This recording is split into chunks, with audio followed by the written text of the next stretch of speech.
What is up, everybody? Welcome back to High School Never Ends, a pop punk dad podcast. I am Wingman Steve. And I'm Chris 183. Welcome back to Alt-ober. We did this last year, and this is our sophomore time.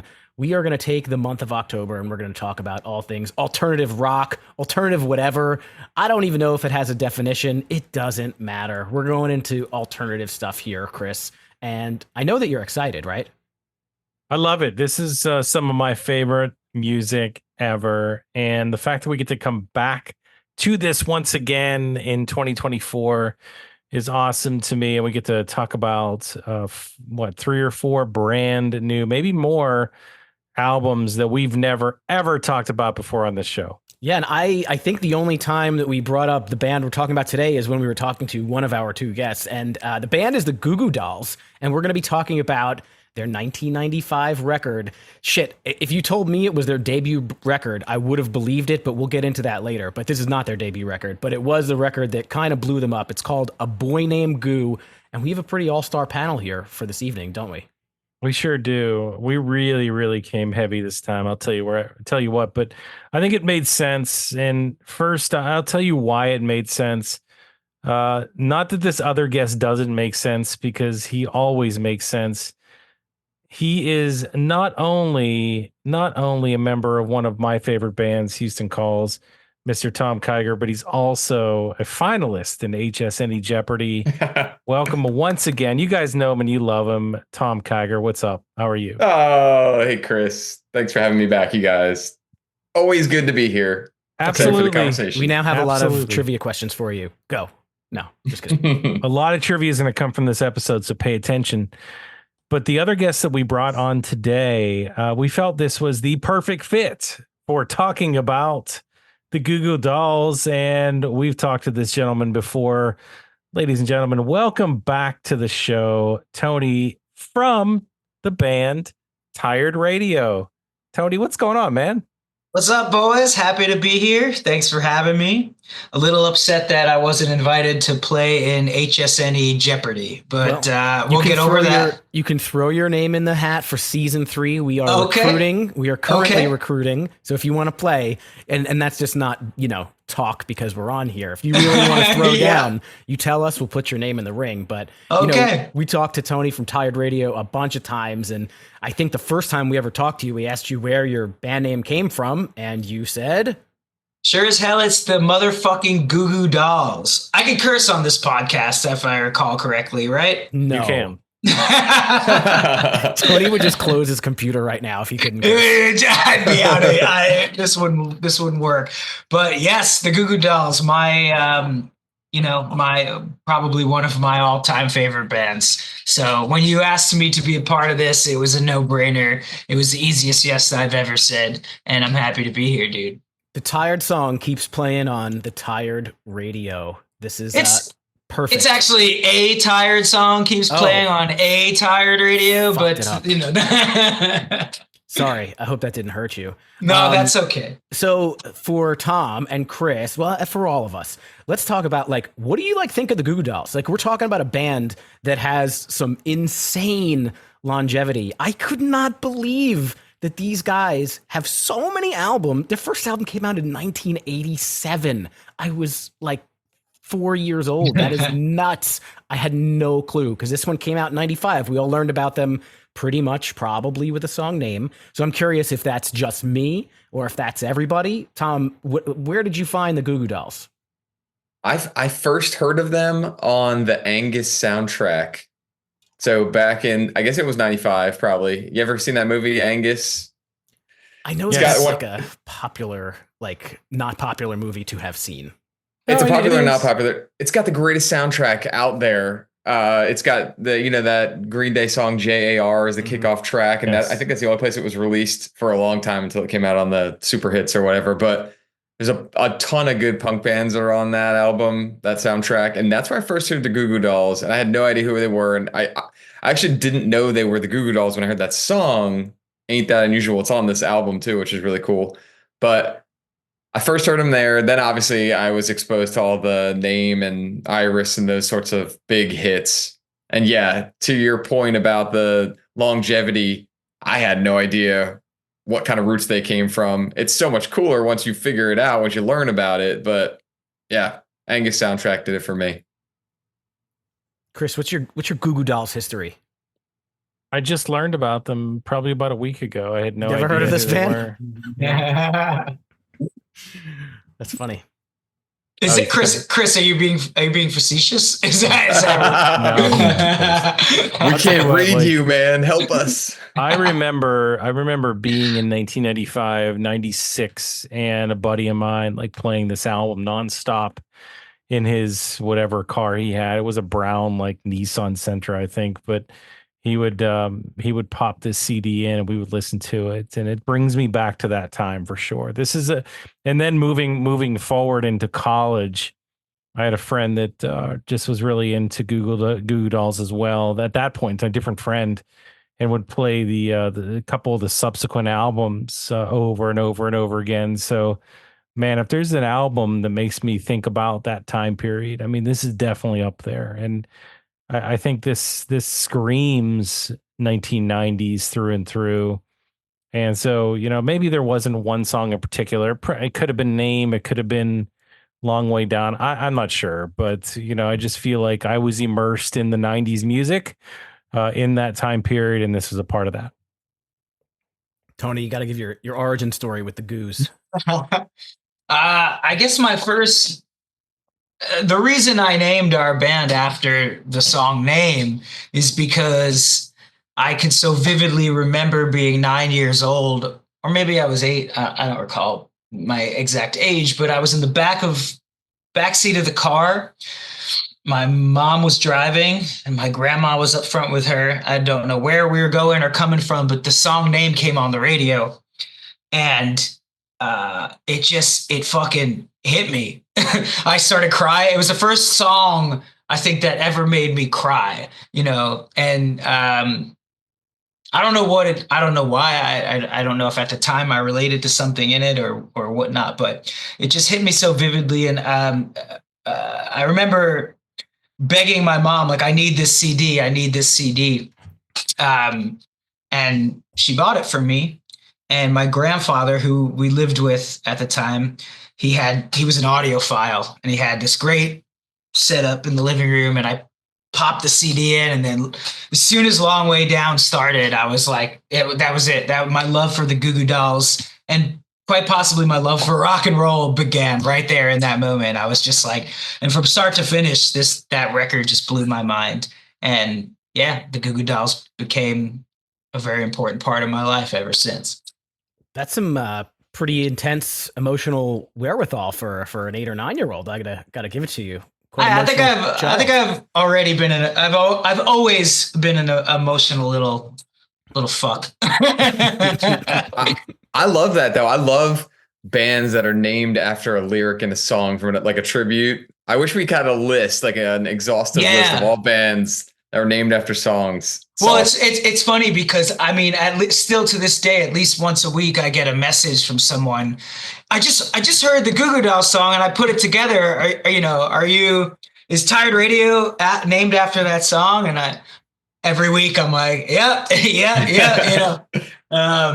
So to the point where I was actually gonna record like a reel recently, just being like, posting all the messages I've received and being like, to answer this once and for all, yes, we are named after the Goo Goo Dolls. But yeah, we tend to every set we tend to throw a little Goo Goo Dolls in the set, just like the chorus. Usually it's the chorus of Iris, and I kind of go off on a little bit of a tangent about how the Goo Goo Dolls are one of the best bands that ever played this game. And I still, I mean, the thing about the Goo is I spent most of my teenage years as a punk getting fucking made fun of because I would keep telling everyone, Goo Goo Dolls, you gotta listen to the Goo Goo Dolls. And at that point they had gone mainstream and nobody understood that these records like A Boy Named Goo and Superstar Car Wash and the ones that came before that, especially the two first records, blanking on the name, but those were like super punk, straight up punk records. So my biggest or one of my most favorite moments in life was when my best friend Brian, who I've been begging to listen to the Goo Goo Dolls for like 10 years, finally texted me last year, and he was like, out of nowhere, I got to text, "You were right about the Goo Goo Dolls." And I was like, fuck yeah, he did it. I think I need to go back and give some more Goo Goo Dolls a listen, because my history is pretty much like any, like, you know, layman teenager. Like, you know, when Name came out, heard them on the radio, I was always like, these are awesome songs. All of their singles, like I listened to a lot of like 90s on 9 or pop rocks on Sirius. And these songs, you know, Iris, Slide, Black Balloon, they're come on all the time, and they're just not songs that I like need to turn off or that I'm sick of. They're really good songs, but I don't know why, I never like got it from Columbia House as like, you know, 12 CDs for a penny or anything that. I don't think I've ever listened to this entire record like until this last couple of weeks. Wow. So I have a little bit of, I guess, a fresh perspective on a 20-year-old record. Wait, no, 30. Jesus. Yeah. But that's rad, dude. I mean, that makes for, like, to have a fresh take on such an old record, especially a record that I've listened to from front to back, well over 1,000 times in my life. I'm curious to get your take on the whole thing. I'm probably going to be a little short in my responses because I want to make sure that you and Tom and Chris get is, you know, time to chat about these songs, because I know you guys have a lot of history. And I guess I should apologize up front about maybe my longer takes, because you're talking about something I'm very passionate about. So yeah. That's why you're here. Hell yeah. Any other history? I can tell you right now, like I had this, well, he's not really my friend, but he was this guy that used to be around, that we were on our way to a concert, and for some reason his girlfriend broke up with him. So all he wanted to do was lay on the floor of the apartment and with a pillow over his head and listen to Black Balloon over and over again. And we were like, "Hey man, like we're going to be late for this concert. Like let's come on, let's go." And he would not stop listening to Black Balloon with the pillow over his head. So we left him. And when we came back, it was still playing Black Balloon over and over again. So I don't really like this guy that much, so I didn't feel bad. But yeah, that's my history with Black Balloon. That reminds me of like Michael Scott playing the audio like 10-second clip of, what was it, like John Mayer or something, when he got broken up with, and he's like, "No, I don't need to spend 99 cents." Many years earlier, but I like Black Balloon. I think that's a good song. Chris, I feel like that maybe leaving that guy wasn't the greatest move. I don't know, pillow over the head. Like that. When you told me that part, I was like, this doesn't sound like a good situation to leave someone alone in. This guy, if you know this guy, it was fine. It was no issues. Okay. Yeah. So, doing some background information searching on the Goo Goo Dolls in this album, I learned a lot of things, and maybe these are things that you or the audience already knew, but these are things that were new to me. So first off, just the basics, right? These guys are from Buffalo, New York. The album, this came out March 14th, 1995. It was produced by Lou Giordano and the Goo Goo Dolls. It was put out on Warner Brothers and also Metal Blade Records. Okay, things that I learned. Don't think I'm an asshole. I never knew that there were two singers. Like John, is it Resnick? Johnny Resnick. Johnny Resnick, he sings all the singles. I don't think I ever knew that there was like a second lead singer. This guy, Robbie, sings on a handful of these tracks. I don't think I ever knew that. Was anybody as ignorant as me, or did everybody know that? Okay. Yeah. Tony, I'm sorry. You're the pro here. Sure. Steve, I'm coming from the same spot as you, where this album, I knew about 4 or 5 songs on it really well, and I never got into the whole album. So I have a fresh perspective on a number of these songs too, and I did not know it about the other singer either. Okay. So Robbie, the bassist, is the primary singer on a lot of the earlier records. Like the first 2 records, he was kind of the main guy rather than Johnny. And then Johnny kind of took over. And I will say this, full disclosure, I love, like, he seems like the coolest dude.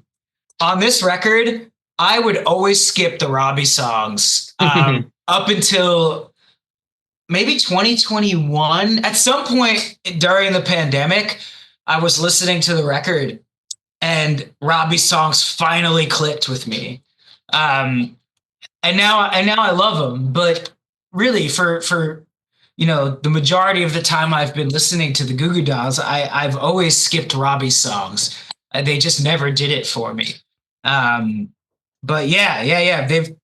Maybe it'll happen for you guys too. But I don't know how you guys feel about them now. But yeah, I came around to Robbie's songs on this record, and now I think they're really good. Do I think that they touch Johnny's songs? No fucking way. I am a Johnny Resnick fangirl through and through. I think everything Johnny writes is incredible. Even through those later years where they became a mega pop band, still like his songwriting is so good.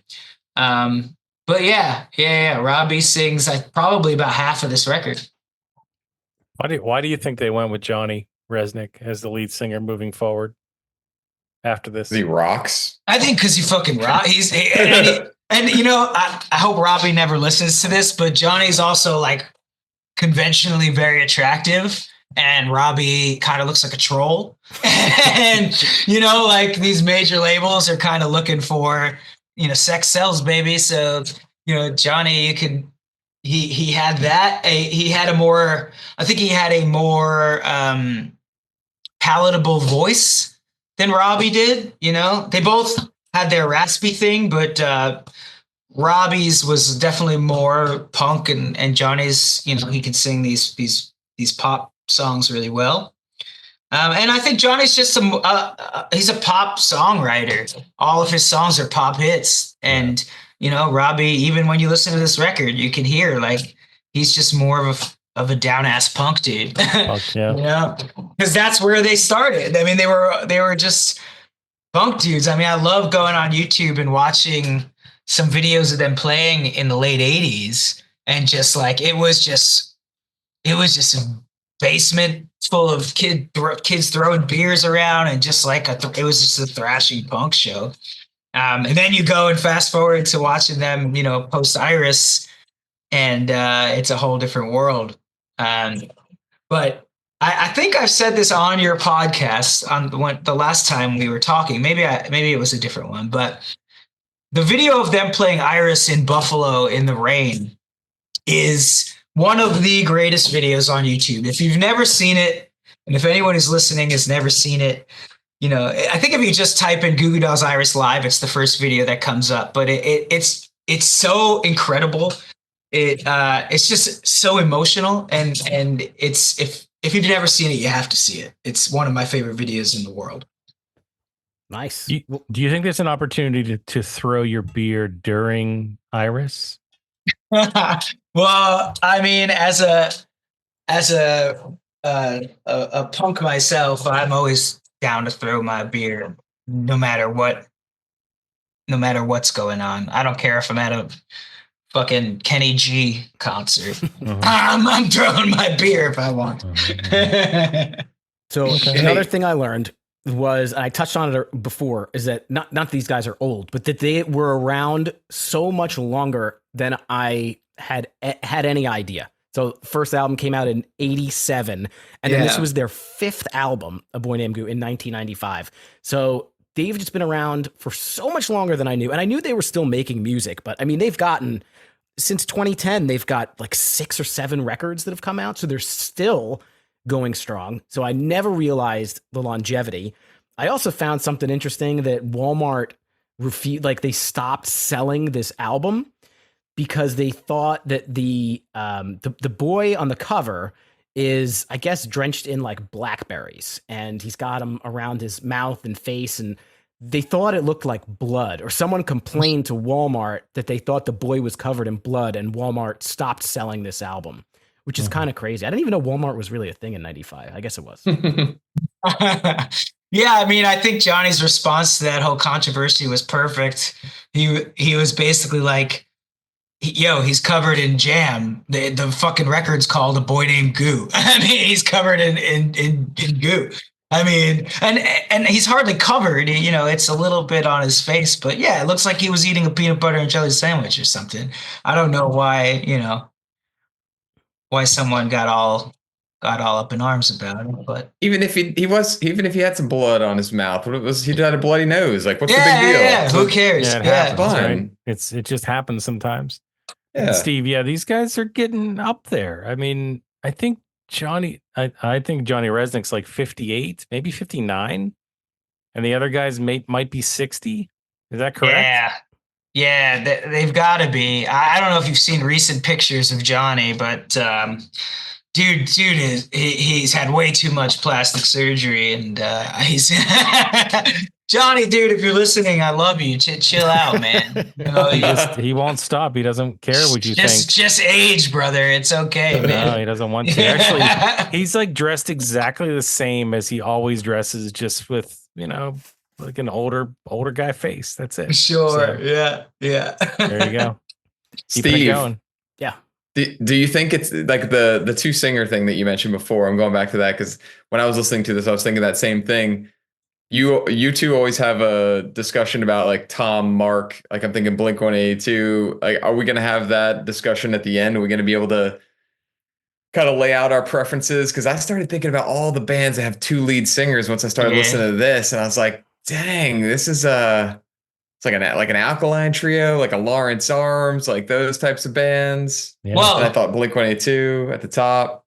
I just have to say this because you said Lawrence Arms. I got to open acoustic for Brendan Kelly of the Lawrence Arms a couple of years ago, and we hung out all night until the sun came up, and I sat there with Brendan and had a really nice talk where he told me that the reason he started making music was he wanted to be the Goo Goo Dolls, and the reason that I started this band was because of the Goo Goo. Like, I thought it was this full circle moment because they've been a band so much longer.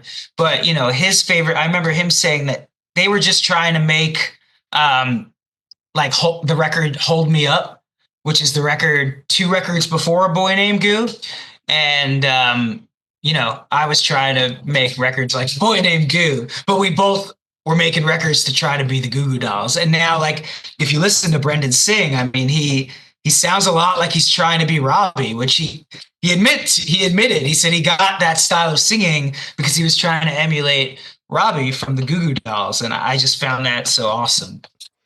I also don't think I realized how influential these guys were. Like, to me, they were just one of those like alternative rock bands that were like real popular and like everybody like kind of liked. And I don't think I know anybody other than you, Tony, that's like, I love the Goo Goo Dolls. Just in my normal day-to-day conversations, I haven't heard it. But to hear all these musicians that have been influenced by them is making me think a little bit differently. Yeah, I think maybe everyone's too afraid to just fucking say it. There's like a stigma around the Goo Goo Dolls. Again, like I got picked on for so many years, but it's just the truth. I've always loved the Goo Goo Dolls, but I find it kind of funny now because they're having a moment. For the last couple of years, it's cool to like the Goo Goo Dolls, and now I'm hearing so many people talk about because of you, because it's Tired Radio. Well, it's definitely not because of me, but I was like, where the fuck have y'all been all these years? And now like we're playing Fest again this year in Florida, and I emailed the dude who sets it up, and I was like, I'd love to do a Goo Goo Dolls cover set, and he didn't get back to me. And then I got the schedule, and there's another band that's doing a Goo Goo Dolls cover set, and I was like, oh, this is fucked up, like, But I don't know. I can't imagine any past fests that would have a Goo Goo Dolls cover. Like the Goo Goo Dolls are having a moment, especially within the punk scene, where they're like finally getting the cred and the acknowledgement that I think they deserve. Because they're a band a lot like the Replacements. I think they're a band's band. Like, if you're a musician, you can respect what they've done. They've written some incredible records. Beautiful. All right. Mm-hmm. Well, before we get into the album, we're almost there. We have to do one more thing, and this is really going to test your knowledge, guys, on what you know about Goo Goo Dolls and the number of streams that they currently have. Do not let Wingman Steve check my accuracy here because what I say goes in this game, and the numbers I have are the numbers we're going to go with. So with that said, the question for you is, what is, I'm not going to give you number one because that's too easy, but I want to know in order, what's the number 2 and the number 3 most streamed song on Spotify, and not just off this album, for all of Goo Goo Dolls. So 2 and 3 in order. Without looking. Are you asking me? Yeah, who are you asking? yeah. Who's the I was asking you both, so we're gonna let Tom guess first. Okay. That seems fair. Tony probably knows it. Well, we know number 1. You said don't say it, but it's Iris, right? That's the so I can cross it off the list. You can say that, but that's not part of this thing. Iris could be number 2. I mean, who knows, right? All right. Well, I got Tony's buy-in on that one, so I won't say that one. Let's see. So it's got one of them's got to be Name, I feel like, and the other one, what's that other song on that same album with Iris? Dang it. Shoot. I'm gonna say number 3 is Name, and number 2 is the one I can't think of. That's off that same album with Iris. Slide. Yeah. Slide. Yes, Slide. Thank you. Okay. Tony, what do you think? This is an unfair question because I already know that it's Slide and Name because I spend a lot of time on the Goo Goo Dolls Spotify page, and I was there earlier today. So yes, without question, number 2 is Slide, number 3 is Name. That is my final answer. All right, so number 3 is Name with 151 million streams, 481,162 to be exact. Number 2 is Slide with about 316,916,000, so almost 317 million. And number 1, you were correct, is Iris.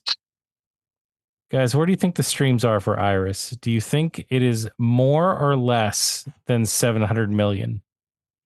Ooh, that's a good question. Less. 700 million? That's a lot of fucking plays. What was the streams on Slide? 316 million. I would say Iris has double that, so it's going to be real close. Since Tom went less, I'm going to go more, just so we're covering bases. Do you have a guess on where the more is? I would say maybe 800 million, somewhere around the 800 million area.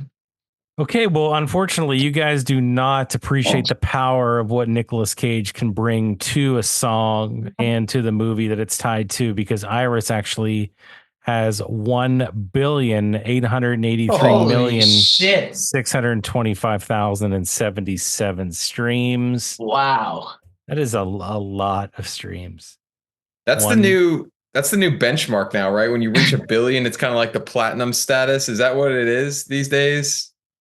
Billion stream club. Yeah, I've heard that. It's exclusive. I think, the way Spotify pays out, I think when you reach 1 billion, you finally make $50. I think so good for the Goo Goo Dolls. You made $50. I think you're going to be hard pressed to talk to an individual that has not heard this song. Let's just put it that way. Well, dude, I'll tell you what. Iris. So I did a little tour in Europe last year, I think it was, and I was in Switzerland, and I played Iris. It was an acoustic tour, and I played Iris, and normally in the States it goes over so well, and this was a room full of people who just were staring at me with no idea what was happening.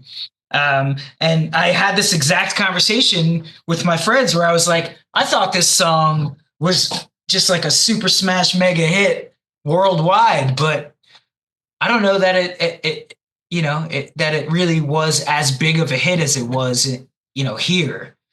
At least not in Zurich, Switzerland, or I played to the angriest people around, but yeah, nobody was amused at all. And I remember getting to the last chorus, I was like, let me hear you, I know you know the words, and like It was like Fuck you, we crickets. Like nobody. It seemed like nobody knew the words, or they were being super reserved. I don't know, but yeah, I had that moment where I was like, oh, maybe this song isn't or wasn't as well received globally as it was, here in the States. I'm still trying to figure that out.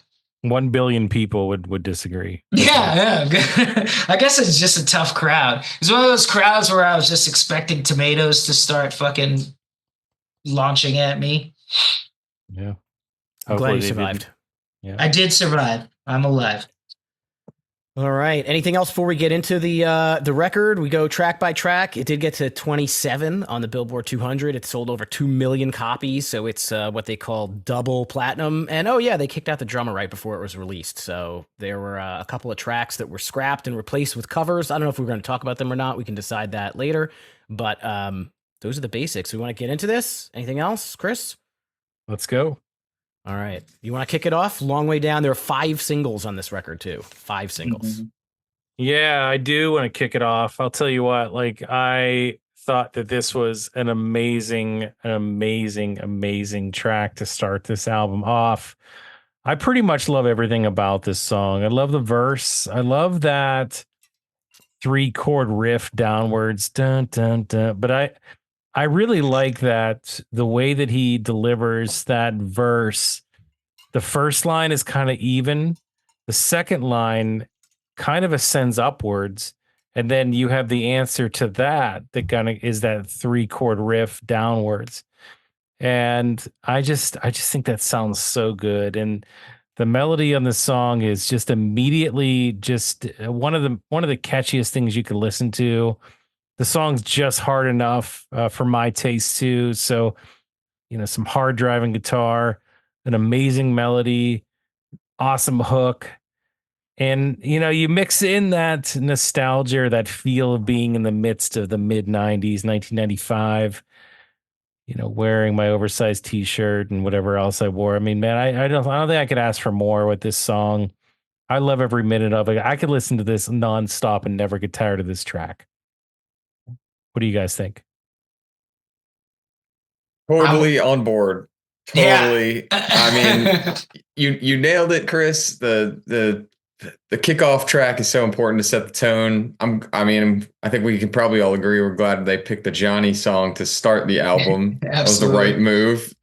I like that it kind of starts in like a minor sounding like setup where a lot of the songs are major, and this one is got a slightly darker feel, but it's still awesome. And for the first couple tracks on this, Chris, thinking about your nostalgia trip, I actually wrote on my notes, I wrote some movie soundtracks that I could picture this being in just based on the vibe, the feeling. And I know this one's from the 80s, I believe the late 80s, but the movie The Wizard with Fred Savage, where they're going to this video game competition. Yeah. I was like, there's a scene where they're cruising down the highway, going to California to play in this Nintendo Championship. I was like, this song would have worked perfectly in that soundtrack.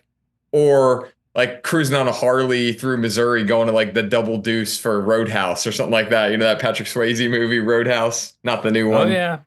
But I mean, the pre-chorus, I love this pre-chorus. It builds the intensity, and then that chorus, like the call and response sort of activity that they've got going on. Like you got two kind of moving melodies. They're overlapping a little bit, which I really like. They got guitar solos, which I think is like it's just a theme in all these songs. We'll see like the guitar solo. They're just ripping them, and just like the rhythm and the syncopation in the chorus. Like, I don't know. The only thing that I would gripe about is just like maybe the bass is a little bit too upfront at some point. Like the bass just like pops out, and I know it seems very purposeful, but sometimes I get a little distracted by it. But overall, the song is just brilliant. Yeah, I think the bass was definitely mixed high, through the record. I think it was probably on purpose. And it has definitely grown on me from a production standpoint. It just works for some reason with the songs. But that that opening riff, to open the record with that riff was just the perfect decision. I mean, it just reels you in right from the start. And then that lead comes in. I don't know. It's iconic to me. It's fucking awesome. And then like you mentioned, like the double vocals for the chorus. To me, it's the definition of a perfect song. It is truly just the perfect song. And Chris, you covered most of it. I don't really have anything else to add other than I think it was the right opener, and just an all around perfect song. Yeah, not too much to add. I don't know that I'd call it the perfect song, Tony. You're very excited, and I appreciate that. But to me, this is like a classic, like 1990s rock song. It kicks ass. It's got really good guitar lines. It's got a memorable chorus. I like the verses that had that like bass. The bass is kind of driving it along. Mm-hmm. Maybe if I heard it like 7,000 times, maybe I might think the bass is mixed too high. I don't know. It seemed cool to me. And I think it's pretty solid as a single. And I like to hear, again, just knowing the Goo Goo Dolls from like the singles on the radio, like hearing these guitar solos that are, pretty consistent on a bunch of these songs. They shred, man. They're very good. And it's not something that I would be like, oh, the Goo Goo Dolls are a fucking great guitar band and they know how to shred. But this is a really good single. I think this may be the only song that I knew other than Name before like listening to it. Cause I'm pretty sure this was the 5th single out of 5, but I'm pretty sure this got at least some sort of radio play that I heard. Maybe it had a video on MTV. I don't know, but I thought it was very, very good. Strong kickoff track as well. And then we get into Robbie's track. We don't talk about Robbie's tracks here. We don't talk about Robbie. No. Wow, I just fucking did that. Sorry, guys. Yep. Don't do that. Good. Don't do that. So I'm just a little bit less of a fan of his voice, and I couldn't think of like what the comparison. Look, man, you and millions of other people. I mean, you're not alone in that. Yeah, I was trying to think like who he sounds like, and I don't know. Like Ugly Kid Joe was the only one that kind of came to mind. That's another like 90s I don't even know if that's accurate, but it popped into my head. The song seems like it's kind of like a pop alt song. Like I know he's kind of like the punk guy, and he does have some punkier stuff later on, but this seemed a little like pop, alternative rock pop kind of stuff. I didn't really did like Life It Seemed So Easy when it's from my easy chair. Like I don't know that his lyrics are getting as deep, or not that I have dissected all of the lyrics in this record, but when something like that pops out to me, I'm like, okay. The song is pretty simple. It's a quick song. Not a ton of discourse. It's not terrible. I don't need to like skip it, or I'm not going to say like this is terrible, but I think like pretty early on oh wait, there's 2 singers. And then, oh wait, I like the other one better. Kind of came into the forefront of my brain. What about Tony? What do you think about this one? Again, I definitely lean Team Johnny. I did skip this song every time it came on to get to Naked, which is one of my favorite songs of all time. But again, a couple years ago, it did click with me. Something about this song did click with me. I agree 100%. It's a simple, Robbie doesn't write as deeply, it doesn't hit me as much as Johnny's lyrics do. But these days I'll leave it on. It's an enjoyable song. It's like you said, Steve, it's quick. It's a quick burn. I think it's like probably under 2.5 minutes. Every one of his songs is 2.5 minutes. Almost to the dot. Well, again, it's just like, it dials up he's just a punk kid, like he's just writing these quick fucking in and out punk songs, and Johnny's, writing these more masterful pop ballads. But let me throw in a comparison there too. Sorry to cut you off, but I'm thinking of this in my brain. It's like when I just saw some videos. Homegrown played a huge show at the Glass House, I think in Pomona, like just a few days ago, and I would kind of look at them the same way. Like Adam writes these songs that are like deep and have these beautiful lyrics, and Johnny's like kiss me, diss me. But they both, like, the more that you listen to both of them, like, I don't dislike or think less of Johnny songs, but I think that they kind of, I'm getting a similar vibe to like the way that they work. Right. I mean, I think the cool part is the duality here. It's almost like you have two records in one record, or two EPs. I mean, you could strip all the Robbie songs and put them on one record, and take all the Johnny songs and put them on the other. And I like with this record, they kind of go back and forth, shot for shot. And it's something that with Tired Radio, not that any of the other guys want to take lead singer vocals abilities or whatever, but I do a lot of playing around with my voice.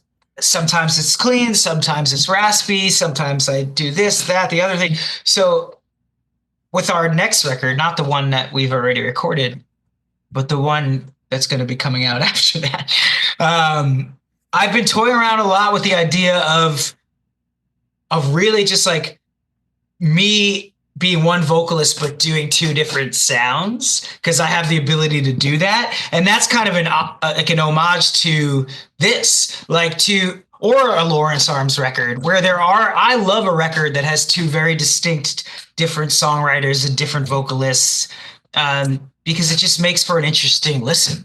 It's not just like most records, which are right down the pipe, the same singer the whole time, so I have learned to really appreciate that about this record, is that you're going to get two very different, because to me, they're not even in the same worlds. It's two very distinct voices and two very distinct songwriters, Definitely. Yeah.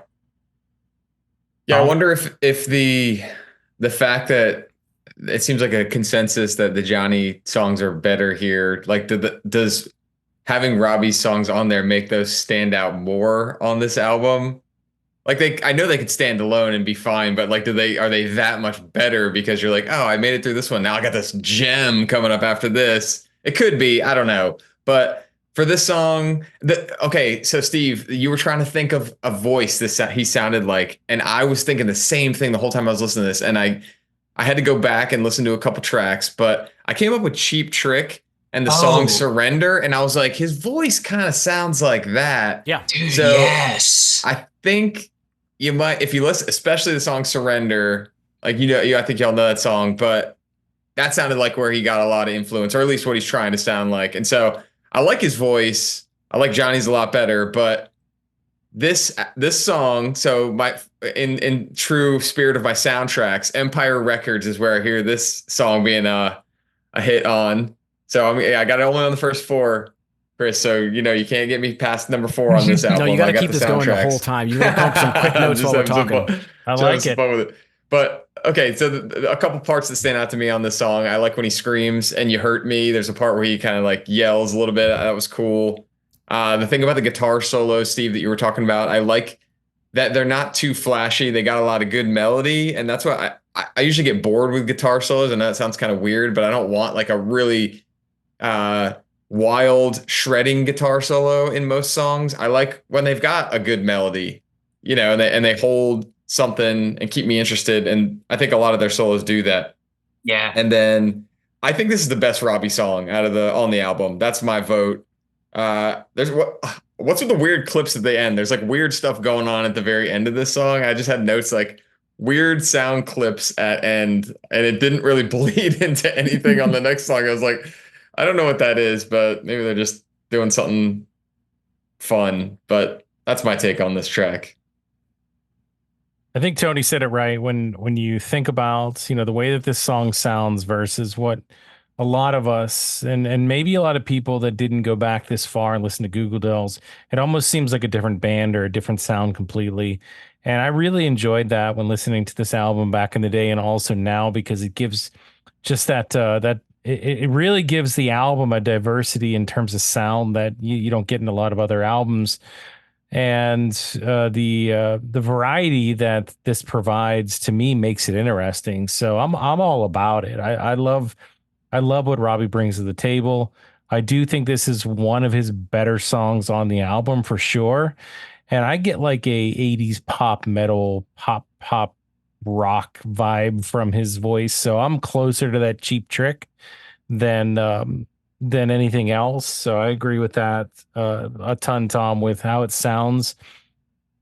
And I think that maybe goes hand in hand with, you know, the guitars and the solos in this song. It just gives me that hair metal vibe a little bit more so. And I'm okay with that because I think there's some really good songs there. So at first, you know, when I was listening to this, you know, again, back in the day, just reminiscing, I wasn't real sure that I loved Robbie's voice in comparison, but it clicked over time, similar to you, Tony, and I'm all about this song. So big fan.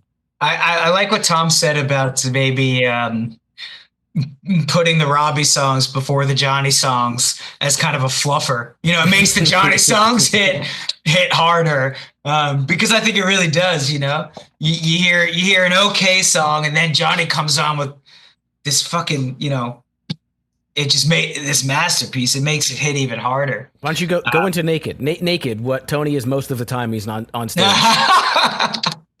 And sometimes on stage. Naked is one of my personal favorites on the record. Another song that you'll hear me use this phrase a lot during this podcast talking about this record, but to me, a perfect song. Just a perfect song structure,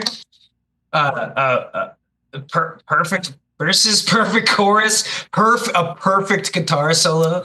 I don't really know what to say about the song other than it's a masterpiece, and I love it. Go ahead, Tom. It is so 90s sounding. Yeah. Like I love that feeling. Chris, this goes back to that comment you made before. It just feels like, okay, so this one I'm hearing on Dumb and Dumber soundtrack, which is kind of weird, but you know, Dumb and Dumber soundtrack had some good tracks on it. And I think that opening of this song, just like, it's so beautiful. It kind of sounds like Soul Asylum mixed with like Pete Westerberg almost. Like that's what it reminded me of, this song. I wasn't super familiar with this song either. I think I might have heard it once or twice. I love the pre-chorus, the like syncopated, like weighed down, safe now part. That part is, they got some really awesome pre-choruses. Like I like all the rest of the parts of their song. The verses, the choruses are good, but the pre-choruses really stand out to me in a lot of spots. I actually really like the part where all the music cuts out. You got him singing like real stripped down, kind of shaky in a good way. Not like he's a bad singer, like he's just, you know, he's breathy a little bit, and it just sounds real honest. And I love that part. So I think it's a super solid track. All right. I don't think there's. You can wrap it up, Steve. So I don't have too much to say here. I think that, you know, not to reiterate what you guys said, but I'm into the song. I do feel the 90s. If I was going to have 90s, the CD to give to you, this would be on it for sure. Not a bad thing. Not a bad thing. It just has that sound. It's just, I think it's an inoffensive 90s pop song, and that's okay. I mean, you know, they're right. They know how to write this type of song, and they did it well. Resnick's voice just melds perfectly with that sound. This was a single, right? By the way, it had to have been. Yes. Yeah. I remember it on the radio. So definitely listen to this one more than once. And you know, I got to give it up to a really good solo in this track too. So all in all, not to repeat what you guys said, but I liked it. I didn't love this one, but I liked it. I love that you brought Westerberg into the discussion, Tom, because I feel like that's why I click with the Replacements is my alternate Goo Goo Dolls. It's like my second love in this world musically, and I just see so many similarities, especially on the record that came right before this, Superstar Car Wash. But there's just, I feel like in the same way that Tired Radio and the Lawrence Arms are trying to emulate the Goo Goo Dolls, I feel like the Goo Goo Dolls were trying to emulate the Replacements, and you get a lot of Paul Westerberg Replacements vibes throughout most of Johnny's songs, I feel like. And this is definitely one of them. Yeah, and I don't know what it is. I mean, maybe I'm just a fucking. I love the feel of the '90s and the look of the '90s, and you're right. This is a super '90s song. Everything about it, and something about the chorus. I mean, that first line when he says, "You're naked inside your fear. You can't take back all those years." I mean, it always just kind of punched me right in the heart, and it still does. I'm almost 40 years old, and it still does what it did to me many, many years ago. So, to me, yeah, it's just an incredibly well written song. Yeah, I totally agree. I really like this one. I was gonna say if we could zoom in our mutual friend Steve Kelly. He was in a band that only played the Dumb and Dumber soundtrack. Yeah, he was. So we could ask him if this fits. We'll do that, I guess, offline. We don't want to pause. But wasn't there a Paul Westerberg song on the Dumb and Dumber soundtrack? Yeah. Maybe there was. Maybe that's why I was thinking of it. Yeah, that soundtrack was absolute fire. So yeah. Sorry, you're almost Steve. 40. You're almost 40. You can't say fire. Are the kids not saying that anymore? No, I don't know what the fuck I'm talking about. This song has just classic Goo Goo Dolls single vibe. Like the chorus just has this really good vibe to it. It just feels good to listen to. It's got that pre-chorus time. The pre-chorus is one line, or I guess it's two lines, or it's one line with a comma.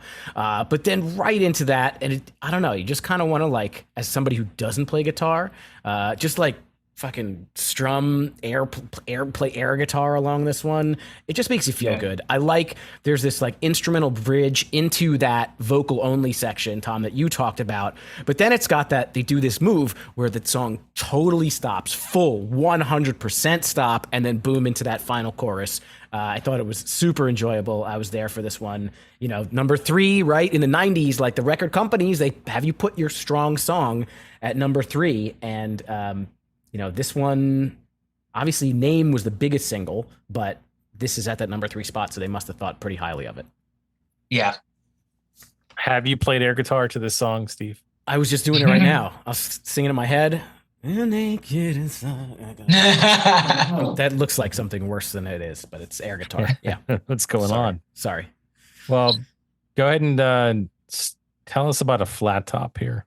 Flat top. So I think so. Tom, you pulled Cheap Tricks. The beginning of this song, the intro verse here sounds exactly to me like the song "Low." Be with you, girl, like being low. Racker. Oh, wow. Again, I don't know this song before listening to it, and I don't know. This was just what popped into my head. I don't know what this song is saying in 1995, but this song is saying something, right? A television war between the cynics and the saints. Flip the dial. That's whose side you're on. Sleeping on the White House lawn. Never changed a thing. Look at all those washed out hippie dreams.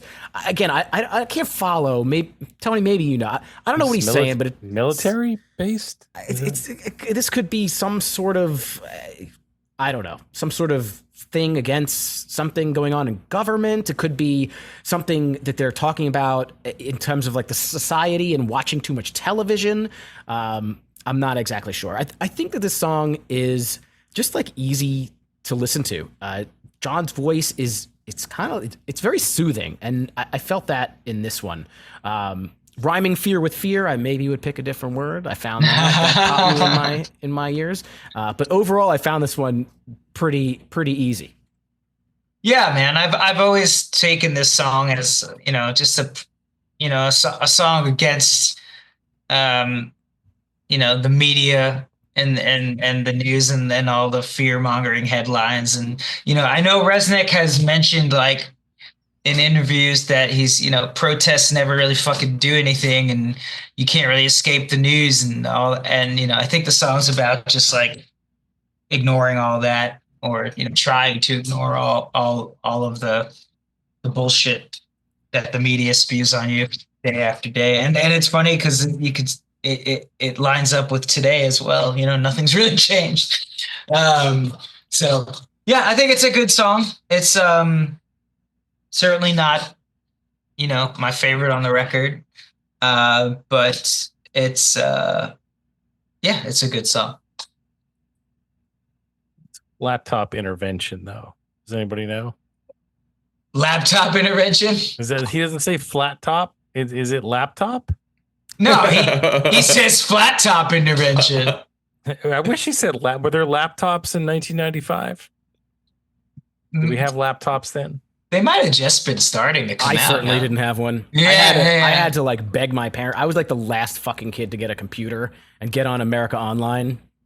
If they did, we probably weren't strong enough to carry it. Yeah, true. I guess flat top refers to a television. That's what we're saying?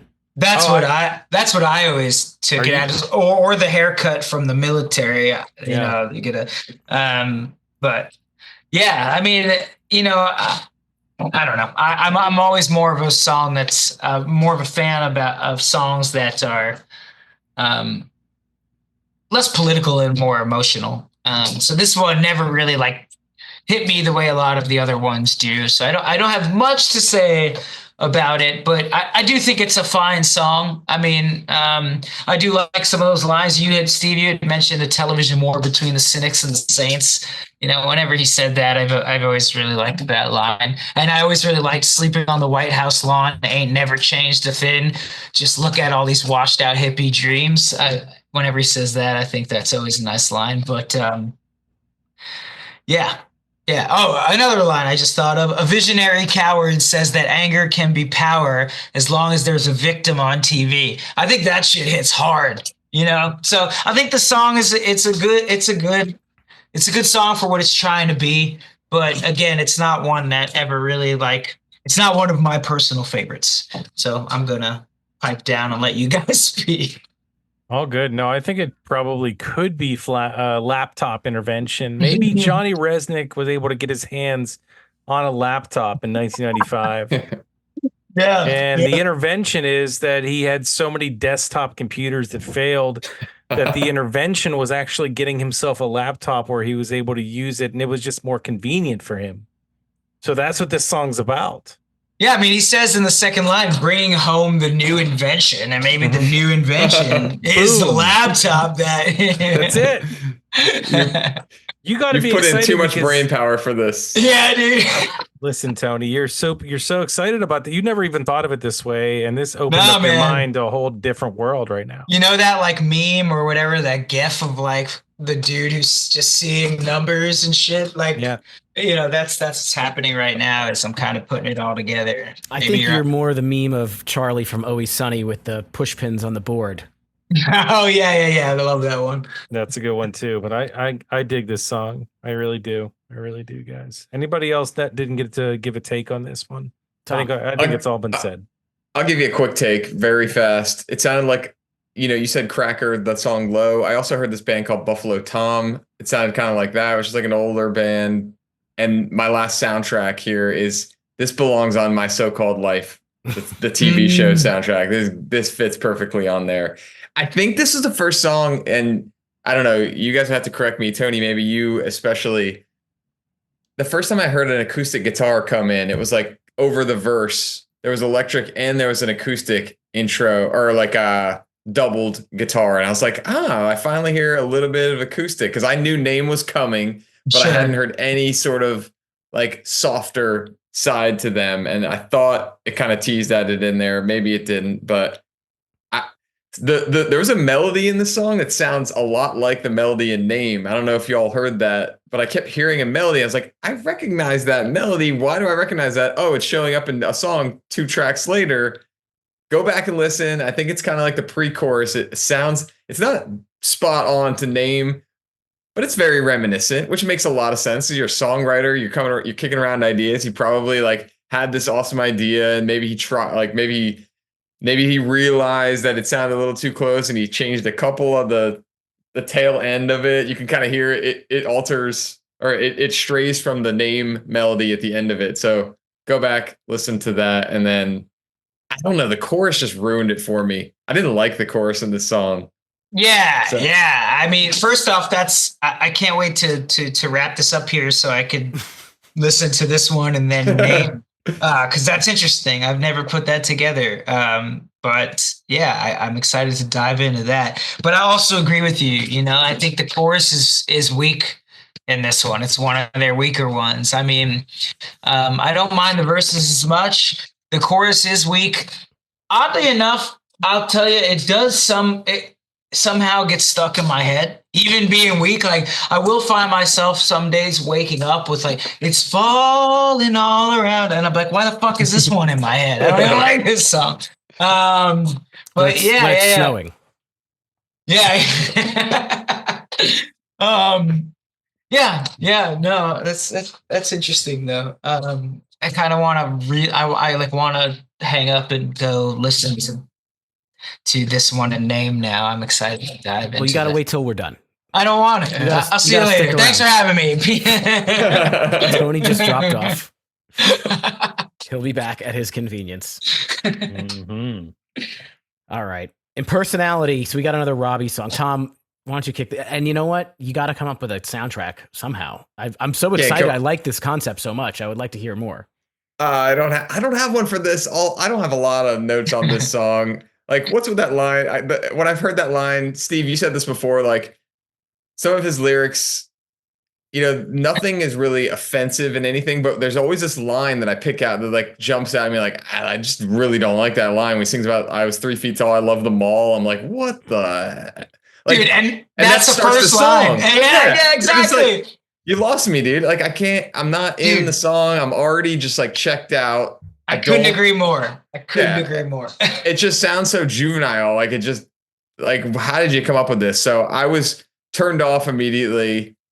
I don't even think, I feel like a lot of these songs, you know how there's always, when you name a song, you want to name it something that's memorable. Like so you usually choose a line from the chorus, but a lot of their songs on this album is just that. The chorus is just that one line or just that one word. This is one of the ones that I'm like, it started to hit me. Like all these choruses, or nearly all of them, are just like, they're not a lot of lyrics. It's just the name of the song sung over and over again. And this one was like a case in point. I don't know. I could skip this song pretty quickly, I think. Yeah, I would probably agree with this with you, Tom. This one doesn't really land for me. It just kind of seems like it's like too kitschy, you know? And some of the, like the references are like kind of old, like dancing the roundabout, twist and shout. I don't know. It just seems kind of like dated, like however old they were in 95, like, I don't know. That just doesn't, it just seems like a dated reference. The music is fine. It just doesn't really like grab me all that much. So I don't care that much for impersonality. I think it's one of the worst opening lines in a song that's ever been made. When he says, I agree with Tom 100%. When he opens the song, when I was 3 feet tall, I loved them all. And I was just like, I'm out. I'm done. I don't care anymore. So yeah, go ahead, Chris. No, I was just surprised that, Steve, you would say that due to your love for sock hops. It seems like all that stuff kind of fits into that. Maybe, I guess. I don't know. Tony, you don't know about his love for sock hops. Didn't make me want to sock hop. I am unaware about Steve's love for sock hops. I just know what a sock hop is. Chris doesn't That's the extent of the love. Yeah. Hey, Steve, can I ask you a question, man? Since you're aware of the 5 singles that were released for this record, is any of Robbie's songs a single or no? I think you know the answer to that. I'm going to say no.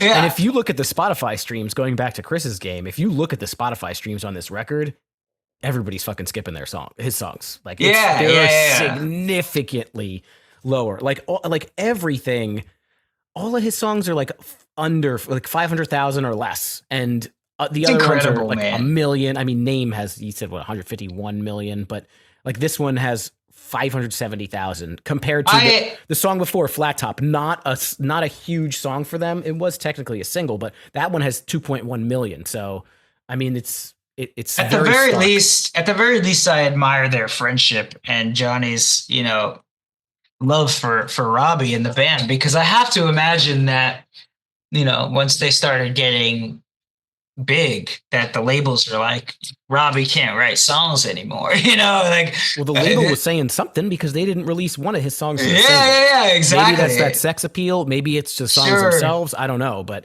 I mean, everybody was saying something without saying something. Sure. Yeah. Unbelievable. You think he was like, hey man, like, what about my songs? Can't we?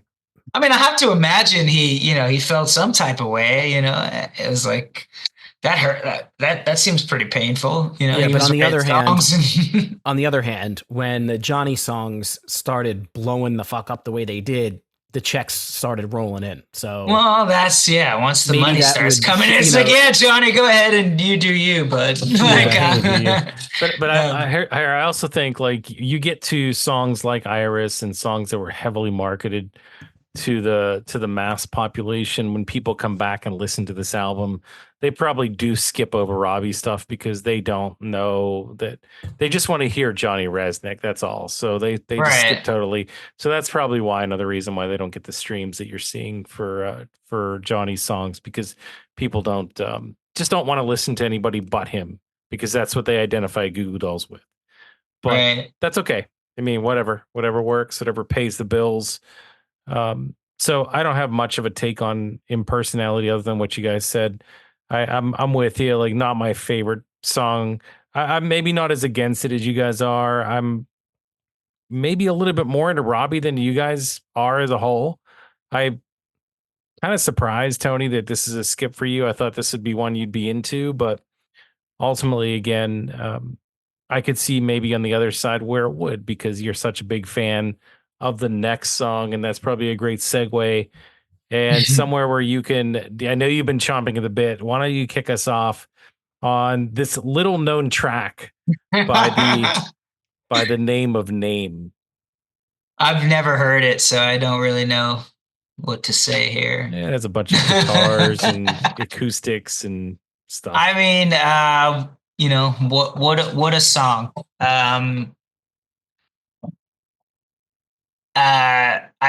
The song itself is written in like a really weird, interesting tuning. I think the tuning is like DAEAEE, so it's like mostly A's and E's, which I have broke many guitar strings trying to play. There's just something so. The song makes me feel a longing for something. Ever since I was a kid, it just makes me feel a longing for something that I can't ever quite put my finger on. But maybe it's the tune. There's a lot of. It could just be the tuning of the song that hits you. But it's an unbelievable song. I'm done. Cool. No, somebody get Tony a tissue, please. It's getting emotional. There is emotion in what you're saying, and that I think that just goes to show what kind of song this is. And I don't know how to put it into words either. Maybe I don't have as much of an emotional connection as you do, Tony. But I think this song does a really good job making you feel, safe and comfortable. It has like this. It has the tonality of a song that you can just listen to and really just, reminisce, feel like you're in a certain time, look back on when you were younger, like think about, but that's the past. You're dead on, and I think the power behind this song is like, how is 9-year-old me feeling all that? Like, even though the moment passed me by, and I'm like, yeah, I feel that on such a deep level at 9 years old. I haven't even had any moments yet. And like a decade of moments. Yeah, sure, I guess. But like something about every line in this song. Scars are souvenirs you never lose. The past is never far. Which I ripped that line on our new record. It's one of the last lines in the last song of that's just such a, I don't know, it's such a fucking profound line to me. And almost every line in this song just kind of just keeps pounding and pounding, and it's perfect. And it didn't bother you that, and I'll ask you this question because you're because of the way you feel about this track. Did it bother you that they played this just as much as they did? Because this was on all the time. It never bothered. I can't ever get. I've heard this song I can't even put a number 1 on it. billion times. Probably 1 billion times. It never gets old to me, and that to me is incredible because especially in today's day and age, I mean, I'll really fuck with an album or a song and I'll like play it over and over and over. But like 2 weeks later, I completely forgot about the song or I'm sick of it. I played it out. But this is a song that just never gets old.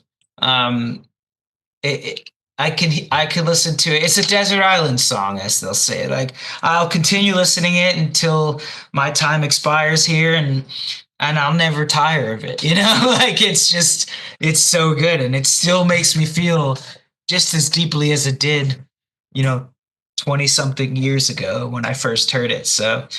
Awesome. I don't really know how to put words to that feeling. I mean, Bon Iver has this song called Moonwater that the lyrics are like the math ahead, the math below is Moonwater, which makes no fucking sense. I don't even know what that means, but the feeling that it evokes in me is like incredible. It's so big. So I think there's just something about the song, whether it be the tuning of the song and the way those chords kind of just resonate through my body, or combined with these words that just hit me like a machine gun of feelings firing away. I love the song very much. Write that down. A machine hit you like a machine gun of feelings. Well, that's not a very good line, but that's got to be good. That's got to be good. Sure. And you also said Bon Iver, which I swear that his name's Bon Iver, but that's just my problem. That's an argument for another podcast, but yeah, I mean, I don't mean to bring Bon Iver into a Goo Goo Dolls podcast, but it just gives me that same kind of. I've thought about this with Moonwater, where I'm like, I mean, at least with this song with Name, the words make sense to me, and I can. Understand why they would evoke such emotion, but sometimes just the music itself. I just think the chords in Name are so heavy. They just hit you in such a beautiful way. Tom, that's it, guys. Thanks for tuning in. Yeah. That's it. Tom, how do you follow that? Jump in. Yeah, I was trying to. When you were saying that, Tony, I was trying to put into words what was that elicited such a powerful feeling. And I think in music, sometimes there are songs that have really incredible music that you can connect with. And sometimes there are really incredible lyrics that draw out this strong emotion. And I think this is a perfect blend of both things happening at once. That's what makes it so special. It's like the music alone could stand on its own and be so beautiful, and the lyrics alone could stand on their own, and the melody obviously they're all just so great, and together it's like this force to be reckoned with that you can't. It's almost when you reach that pinnacle, you can't explain it because it's something inside you that then draws out. And I love that thought because it's a complete shift in the mood of the entire album. Like we've gone through like all these pop punk songs and like alt rock songs, and now we're in this like acoustic track. So but it works for some reason. It totally works. It doesn't feel that weird. I mean, it's noticeable if you're like taking notes on songs and things like that, but most people probably weren't doing that when they were first listening to the album. But the few parts that I really connect with that really elicit a strong response in me or emotion when the regular time beat comes in. Like now we're grown up orphans. When it goes to like regular time from the halftime, it's just so perfect. And then so I was asked this question, and anyone's welcome to answer this, but what is the chorus of this song? Is it just the line, "I won't tell no one your name"? I don't think there really is a chorus. Like I think they just put those two lines at the end of several verses. Yeah, I would agree. I don't think there's a chorus, and if you have to say that there's a chorus, then it's just those lines. And I won't tell no one your name. But I don't think it's a chorus song, man, at all. Isn't that awesome? I mean, It's so you got this song that's like this huge hit, and it doesn't even truly have like a standard chorus. It's just got like the verse, and I would say that's a pre-chorus when it goes to the regular time, like. yeah. And then maybe you've got chorus, that's debatable, but if it is, it's just that one line. And so, I mean, that's magical to make a song so incredibly timeless and powerful without having like some drawn out repetitive chorus. It's awesome. Yeah. Tom, first off, I'm so glad you're here to take my incoherent babble and make it coherent, because you're so spot on about it. Like, you're right. Like, the music alone could stand on its own, and then the lyrics can stand on their own. But this marriage of the two just makes for, it makes me speechless. But I think that's spot on, dude. I love the way you said that, and I love that you brought up, when it kicks into regular time, because it's such an incredible moment. I mean, that's just a third thing in the song. So you got this great music, great chords, great lyrics, and then you have the way they played with timing and the structure, because they just kick it in, and it's like a bomb goes off inside of you. You're like, holy shit. Like, I didn't think this song could get any better. And then it just fucking did. So yeah, I'm glad you brought that up. Do you guys ever have a song that's like a song that really, really, really well? Like, this song, but you've been singing, or you thought that the lyric was one thing, and then you find out sure, it's yeah, another thing. A lot of people have that with What's My Age Again. They think it's, I walk alone to get the feeling right, when it's really I wore cologne to get the feeling right. Yeah. Wait, what? Here's your moment right here. Is it I walk alone? No. What is it? I wore cologne. I work alone? I wore cologne. I wore cologne? I wore cologne to get the feeling right. Okay, well, yeah. You're having that moment right now. Okay. You can look on the internet. There's people that are upset about it, but I'm gonna need a minute. It's I wore cologne. Yeah. Okay. That's that Green Day song, isn't it? That's I a wore different cologne. One. I kind of always thought he said, I didn't know it was I won't tell no one your name. I thought it was I want to know one your name. I won't tell him your name. And that has nothing to do with my like. Wait, what did you think it was? Say it again. I want to know one your name. I don't know why. That's how I've been saying it. I want to know one your name. And then he won't tell him your name. Like, he wants to know what it is. That's just what it always sounded like to me. And then I'm like reading along with the lyrics, and I'm like, oh, I've had this wrong for my entire life. I could have told you that was wrong. Why didn't you ask me? Well, it was never something that I thought I had to ask. I want to know one, your name. I want to know two, your date of birth. What time were you born? But that has absolutely nothing to do with the fact that that's so good. That I love the song. The acoustic vibe is just awesome. I can't say a bad word about this. We've talked a lot about it, so I don't have much else to say. But it's an all-time classic. I did point out the fact in my little notes here that I don't think there's a chorus. So the song, like, construction is very interesting in the fact that there's almost no song construction, and most of their other songs are, pretty much follow the mold. So for them to do this totally different, the only acoustic one, the only one that doesn't really follow that mold, and have it basically blow them up as a band, and I don't mean to degrade denigrate their previous stuff, but this song blew them up as a band. I think that's a fact. I think that's really cool. So I can't say anything bad. And I want to know, 3, how you guys feel about the next song. 3. I want to know 3. Dude, I'm still trying to process that you thought it was I want to know one your name. Just never thought about it, dude. Just never thought about it. Just sang the thing that was in my head along. I don't know. Oh, that's great, dude. What's the next song? This next song is a Yellow Card song. It's called Only One. Ah, right. There it is. The old yellow card cover. This one does seem a little harder, and like a little more punk to me. Like the chorus to this one to me is quite pop punk. Just you know, I am the only like this one seems pretty pop punk to me. There's a lone F bomb in this song, and I equate this to they only had one F bomb because if you probably had like a PG-13 movie, if you say fuck more than once, then you have to do it R. I think if there's more than one fuck, then you have to put the parental advisory sticker on there. So they just stuck with this one.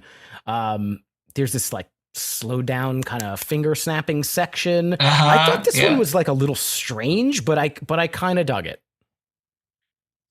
Yeah, I mean that part in particular, the bridge always struck me as like, what the fuck were they thinking here? But you know, it's a song that definitely has grown on me. And when they come out of that bridge and they just fucking, it's straight rock and roll, and it hits so hard. But yeah, I mean, it's another one that I think this song would be really good on its own. I think the problem is when you have a record full of like some of songs like Naked and Name and Long Way Down and Eyes Wide Open, and you know, like really good songs like this one kind of become just mediocre songs. So it's one on the record that I think is fine. You know, but I've never really given it too much thought. I mean, I really like the way he says when he goes, and nobody can prove me wrong. I am right. I don't, for some reason, I've always liked the way that's said. It's very like punk. But yeah. I don't have a lot of thoughts on this one. Sorry, Chris. I can be brief. Like it felt weird coming out of Name into this song. That kind of threw me for a loop. And I don't think I'd ever heard this song prior to, you know, listening for this discussion, but obviously it's darker sounding, it's minor. It's the one thing that struck me, I wrote down that the chorus of this song. So again, we're back to the chorus is just the name of the song, song name being sung. And I thought this chorus actually sounded like, I remember when I was first writing songs, this would be like a type of chorus I would write. It'd be like, yeah, I got a good chorus. Cause I just feel like it's a starting musician writing a chorus is the way I felt about this one. I don't know why. It's not an insult. It's just brought me back to like, I couldn't think of a great chorus idea. So I'll just sing this one line I got going, like, you know, so I don't know. It didn't do much for me. It didn't really offend me, but it just kind of was a track. Album track. Yeah. That's pretty much what I was going to say anyway. So we basically would have said we should have just said it at the exact same time. Kind of middle of the road here. I do think it has, you know, the cool thing about this song is for me a little bit harder riffs. I thought it was a little bit more hard rock in nature, like kind of going in that direction versus any kind of pop punk. But still, I dug the sound. I just didn't really dig the melody a ton. Like I don't think it was the best melody ever. It was fine, but didn't stick out. So aside from the F bomb that he drops, this one kind of just sits there. But definitely, I don't think it's a skip for me. Just isn't one that I would celebrate as one of my favorite. All right, let's move on to Something Bad. Chris, you want to start this one?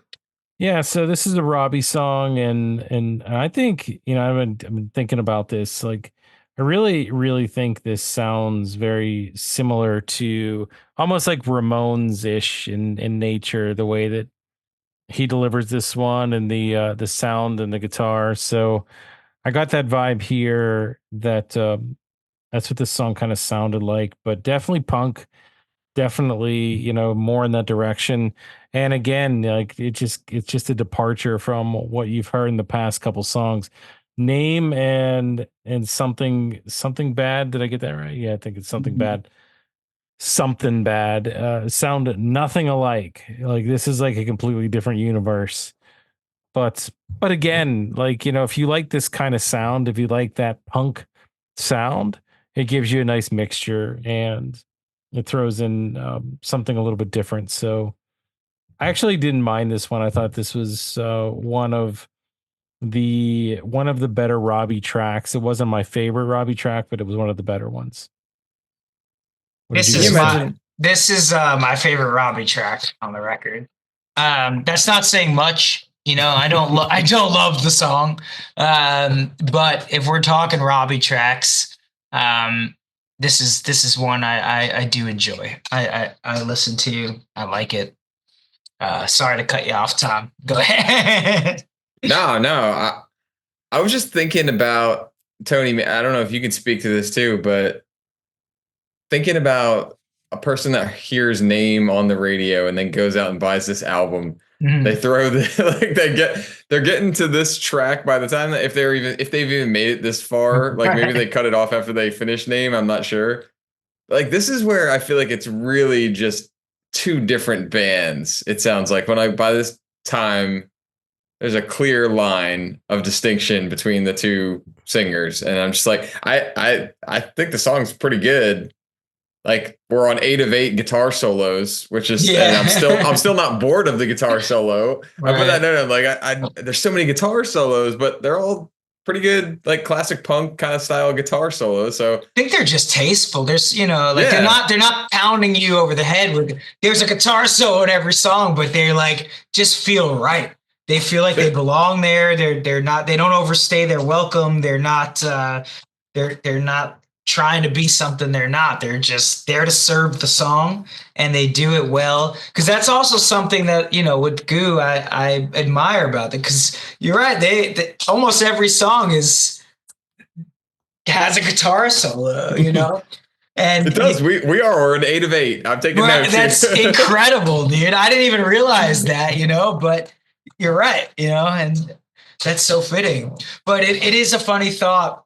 I mean, to think of like, I feel like most people got tuned into the Dolls through Name being such a huge song, and they probably bought this record. And first off, we didn't have to get this far. They heard fucking track 2 Burning Up, and they're like, wait, what? Like this is on the same record as this song Name. But I think again, and I guess I'll die on this horse. I think that's what kind of makes this record so unique. I don't know who else was doing that. Most shit it's all about, it's so important to be cohesive, especially a band on a major.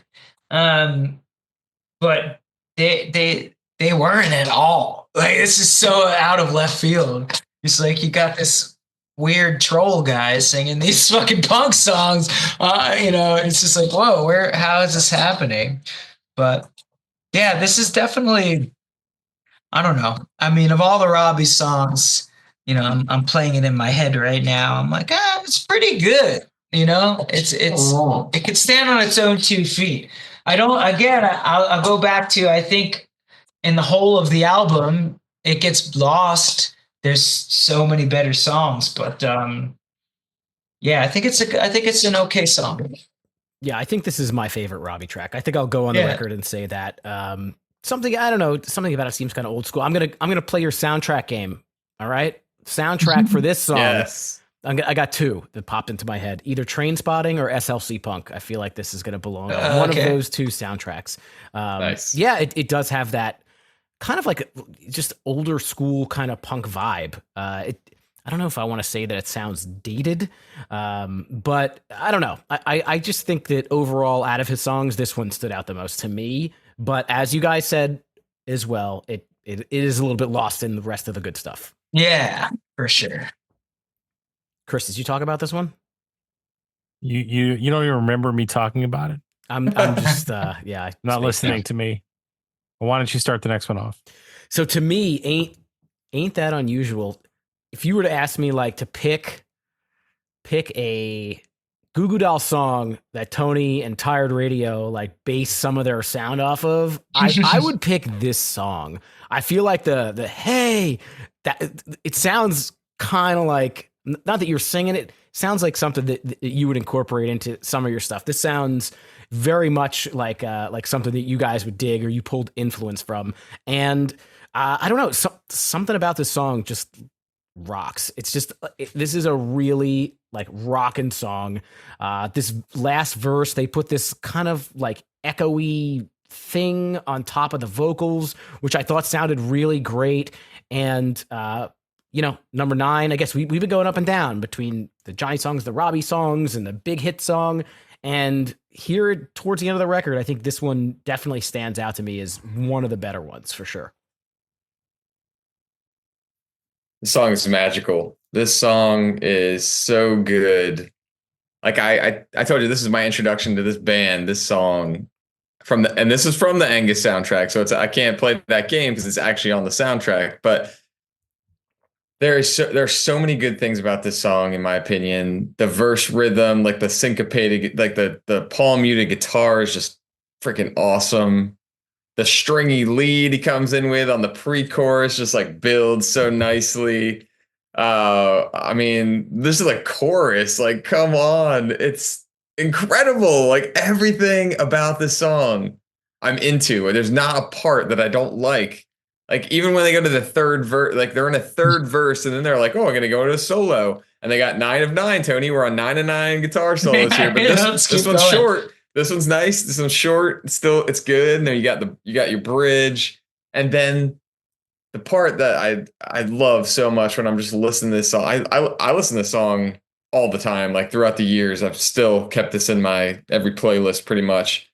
And it goes back to the intro, and the intro is really reminiscent of a lot of their solos too. They've always got these like stringy kind of like one note is open on the guitar, playing one like other string attached to it, which is really nice. And when they go back to the intro at the end, and then it's got those like double snare hits, like to come back in, I'm just like, yes, so awesome. I can't say enough good things about this song. So that's my take. I'm going to just parrot everything Tom just said. So I will keep it very brief. That's it. I think Tom nailed it. It's such an incredible song, and there is something so magical about that, like open pedal tone that just keeps playing and like. I love it. I love this song. It's an incredible song from start to finish. And we're on 9 of 9 in the solo department, which I think is awesome. Can you imagine if somebody wrote a song on this album it didn't have, or in the process of it did not have a solo? Who would have went ballistic over that? Like, are you kidding me? They would call it So Long. That's what they call it. Yeah. I just can't believe it. But no, look, I agree with you guys. This was a great one. Another Resnick. I don't want to call it a masterpiece because there's other songs that I like better than this one, but another Resnick hit for sure. The riffs on here are super fun.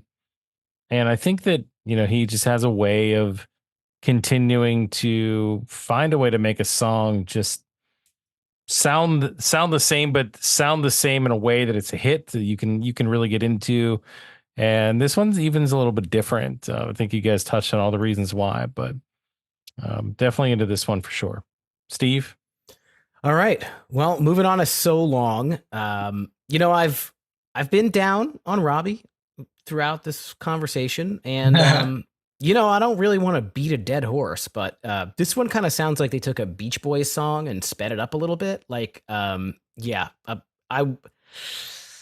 said the last Robbie song was one that was my favorite of theirs, and this might be the least. I don't think I like this one that much. I don't think I really had an opinion here. I think that it was similar in nature to the last song in terms of speed, tempo. I also thought it sounded like the old school punk type of sound, a little bit of Ramones here. So I don't know. It just seemed like more of the same with what he was doing. I probably didn't look into it as much. When I get to the back end of this album, I'm probably going to be a little bit less of an expert, but I don't know. Not much more to say to that. I'm actually really looking forward to seeing what you two guys have to say about this. Chris, if I missed anything, I'll go back and listen again. I also don't really have an opinion on this song. It's a Robbie song. It's It's It's 2 a minutes song. and 30 seconds. it's a song. It's a song. I don't. Yeah. I don't care for it. I don't not care for it.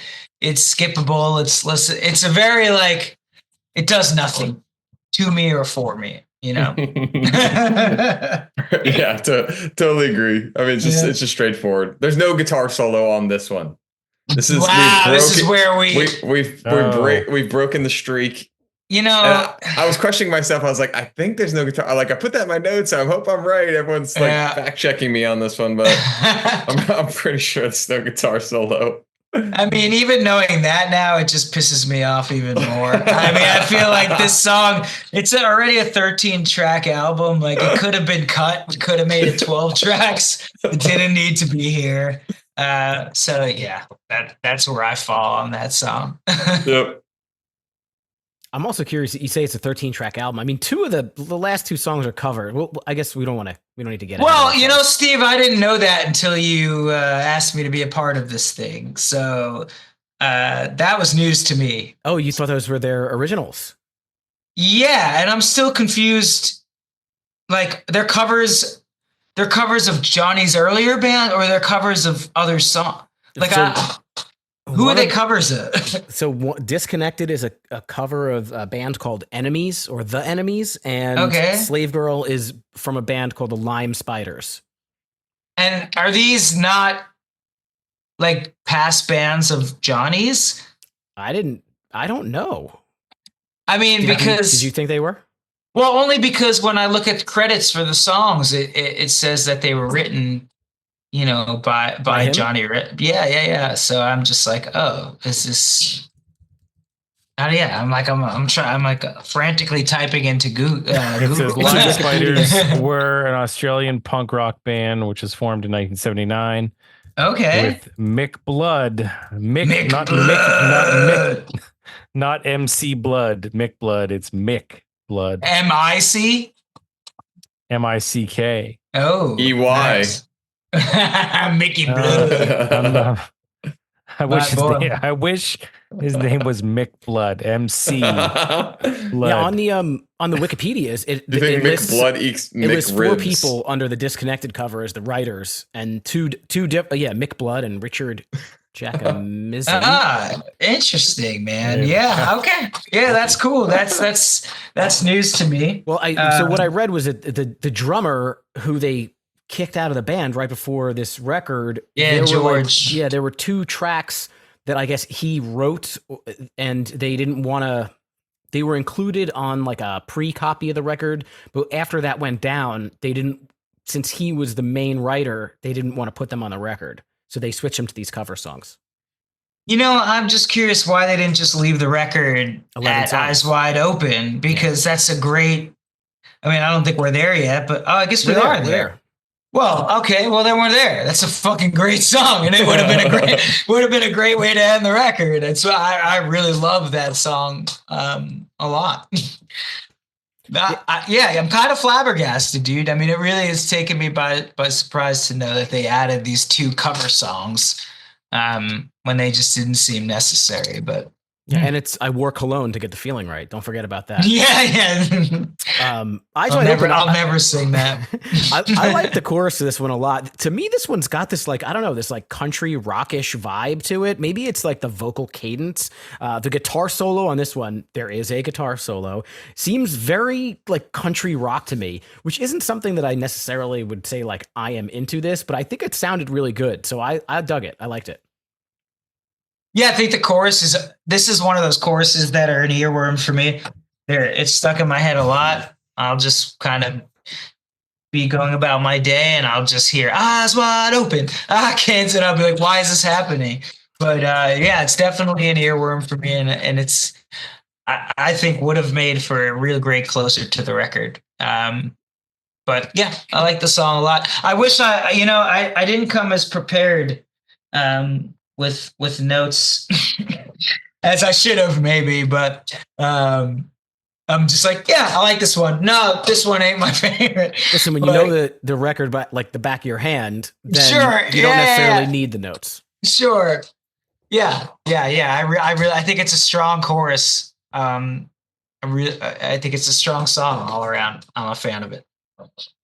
I'll let Tom take it for the analytical stuff. No, I don't have a ton of things on this one. Honestly, like by the time I got here, I was getting close to being done. Like honestly, I could be done with the next two songs. Like I have nothing to say about the covers. I was just kind of like listened to them once and like I don't think there's anything else. But Eyes Wide Open is good. I mean, I like the song. It wasn't, in my opinion, the best song ever, but I really like the verse. I thought that part was really cool. The chorus is good, but I like a lot of their songs. I really like their verses and pre-choruses that they've got going on. So they do a really good job of that. But it's a good song. I bet you there's somebody out there that thinks this is the best song ever, Tom. I bet you there's one person. It's not me. Not me.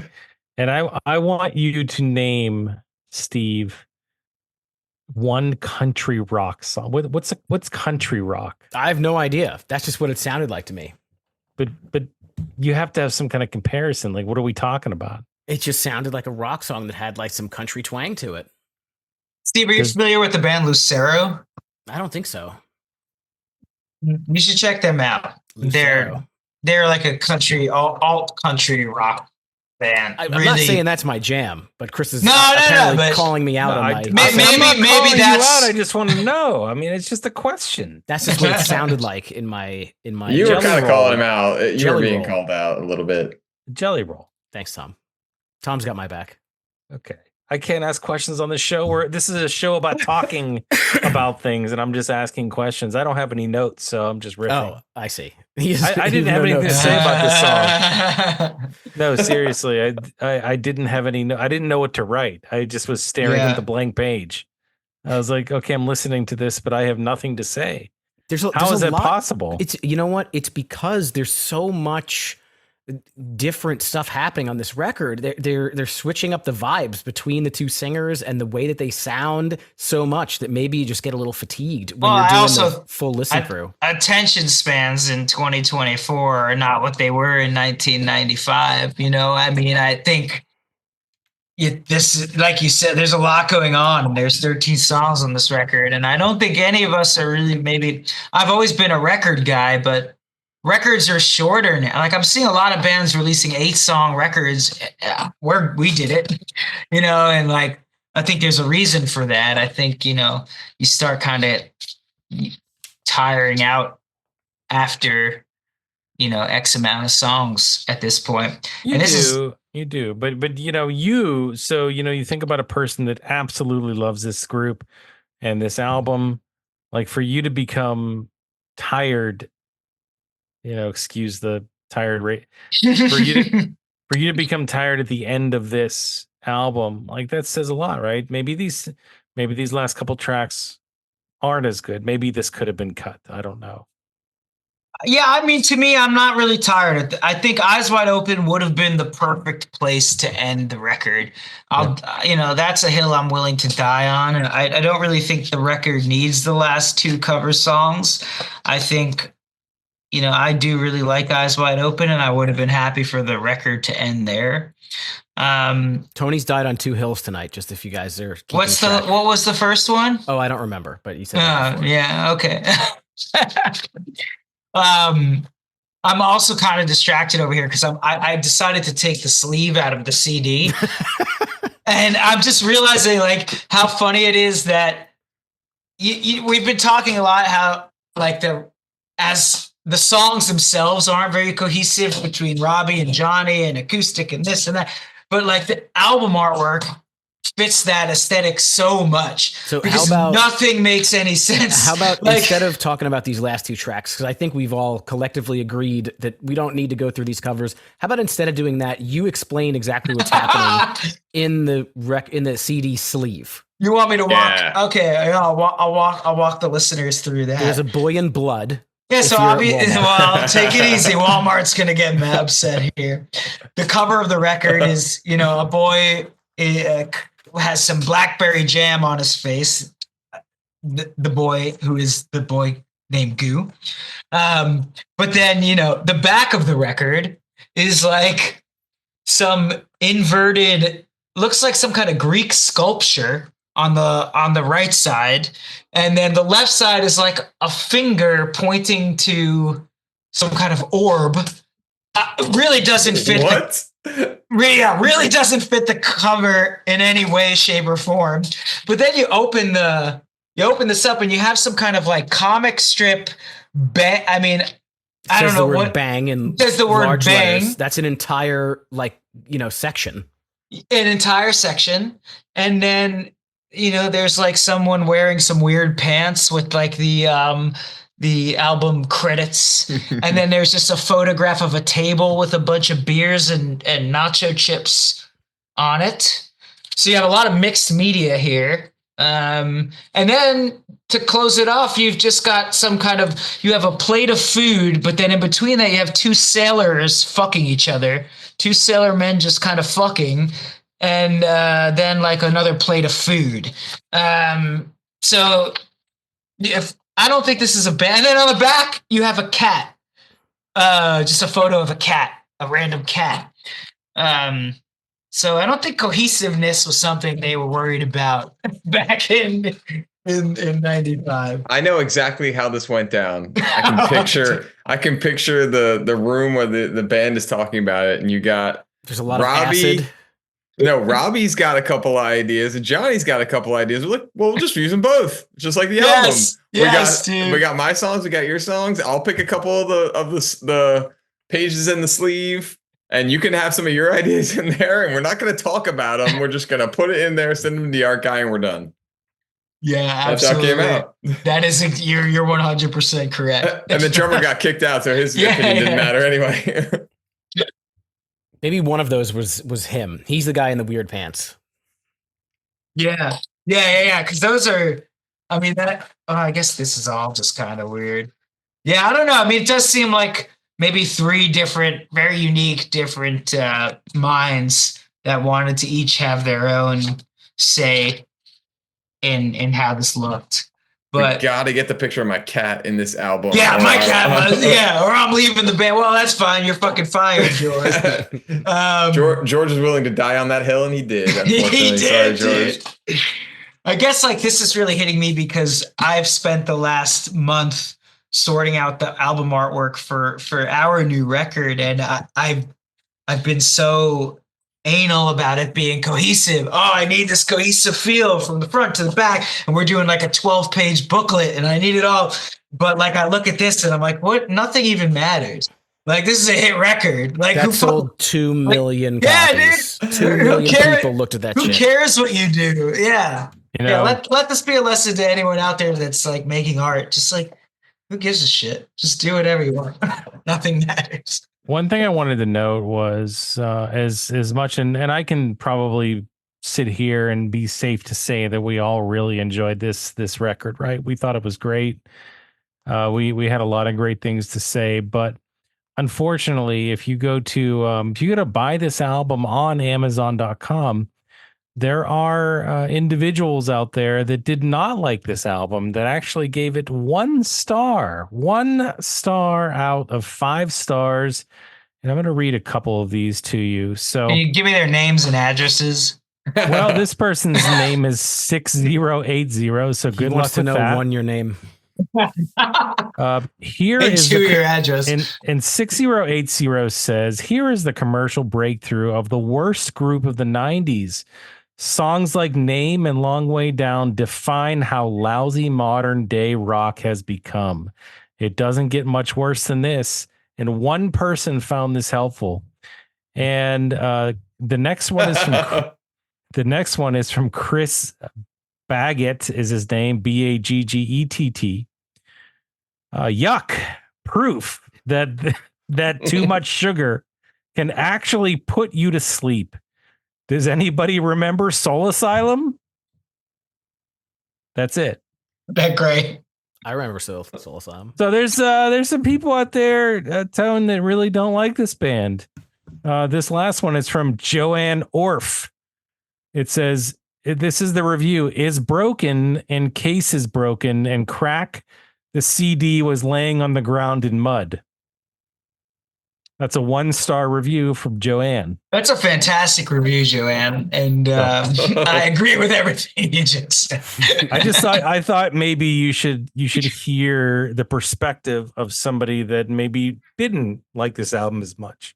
Yeah, I think there's a lot of stupid people in the world, and that's okay. There's a lot of people that don't understand good art, and those are a few of them right there. It's better for your eyes to be wide open to these types of things. Yeah, for sure. I mean, look, the reality of it is, I'm sure this is when Goo started receiving some commercial success, and as a lot of people would say, they started selling out, quote unquote. So I'm sure this record did piss a lot of people off. But that's especially that person where it fell in the mud. It's par. Yeah, exactly, dude. It's par for the course. Not everybody likes. I've received some pretty bad reviews personally about my band, and that's okay. And the Goo Goo Dolls have received some pretty bad reviews about their record falling in the mud, and that's okay too. So this record may not be for everyone, but it is for us, and that's all that matters. Or it's for me, and fuck everyone. Absolutely. Nobody else matters. And all those reviews aside, guys, it's now time that we move past the reviews and we start to think about how we rank these songs, because we have made it to ranking it. We are through each and every song talking about it, but right now you have to sit there and think about what your top 3 songs in order are from the album A Boy Named Goo. This might be tougher than you think, because we love this album. We really, really enjoyed this. So picking 3 might be tough. But with that said, usually our guest goes first. We have 2 of the guests right now, so I'm going to flip a coin. And Tom, call it in the air. Ready? Heads. Heads it is. All right, so get this out of the way then. You will go first in order. 3, 2, 1. Your favorite songs from this album. This was not difficult at all. I agree. I didn't have to think about it. Number 3, I put Long Way Down. Number 2, I put I Want to Know 1 Your Name, and 2 a country rock band name. And number 3, I put, I'm sorry, number 1, wait, where am I going? Number 1 is Ain't That Unusual. If you couldn't tell how I gushed over it when I talked about it, Ain't That Unusual is a strong number 1 for me. Okay. Tone, anything different? Yes. I mean, I agree with Tom's picks. I think that was a really good and understandable order. For me, I'll second Tom in that this wasn't difficult. Number 3 is going to be Long Way Down. Number 2 is going to be Naked. And Name takes number 1. With Ain't That Unusual as an honorary mention, definitely makes it as in the top 4. But yeah, it's Long Way Down, Naked, Name. Okay. I'm going to give my 3 in a little bit different of an approach here. Number 3 for me is Ain't That Unusual for all the reasons we've already talked about. Number 2, I gotta go with a Robbie song, ladies and gentlemen. What? And I gotta throw in Personality in there. I really like that one. I thought it was my favorite Robbie song personally, so that has to be in the top 3. And Holy number smokes. 1 by far is Long Way Down. I'm sorry I could not get Name into the top 3. As much as I enjoy that track, I think these 3 are better. Impersonality. Wait, you remember the first line of the song, right? I think we harped on that enough. I was okay with that. Okay. Chris remembers being 3 feet tall, just hanging at the mall. I like the mall. I used to I enjoy malls. I see a lot of dead malls today, and that makes me feel like, I mean, Chris, I admire your hot take, but I might disagree a little bit. Tony's like, I admire your hot take, but you're dead to me. Also, next time I see you, we'll have some. I thought Chris was going to come in real hot and do 3 Robbie songs. That would have been classic. I would like to say this: if there is someone out there listening to the pod that is would pick 3 Robbie songs. If you can email me at atiredradio@gmail.com, I'd be interested to chat with you. And I mean that. I just, I don't know. Beer. I'd like to know someone who really prefers the Robbie songs to the Johnny songs. So yeah, if you're out there, hit me up. Let's talk. It's more of a scientific study, so he knows what songs to get in the mind of someone who's got terrible taste in music, so that when he's writing songs in his band, he knows what not to write.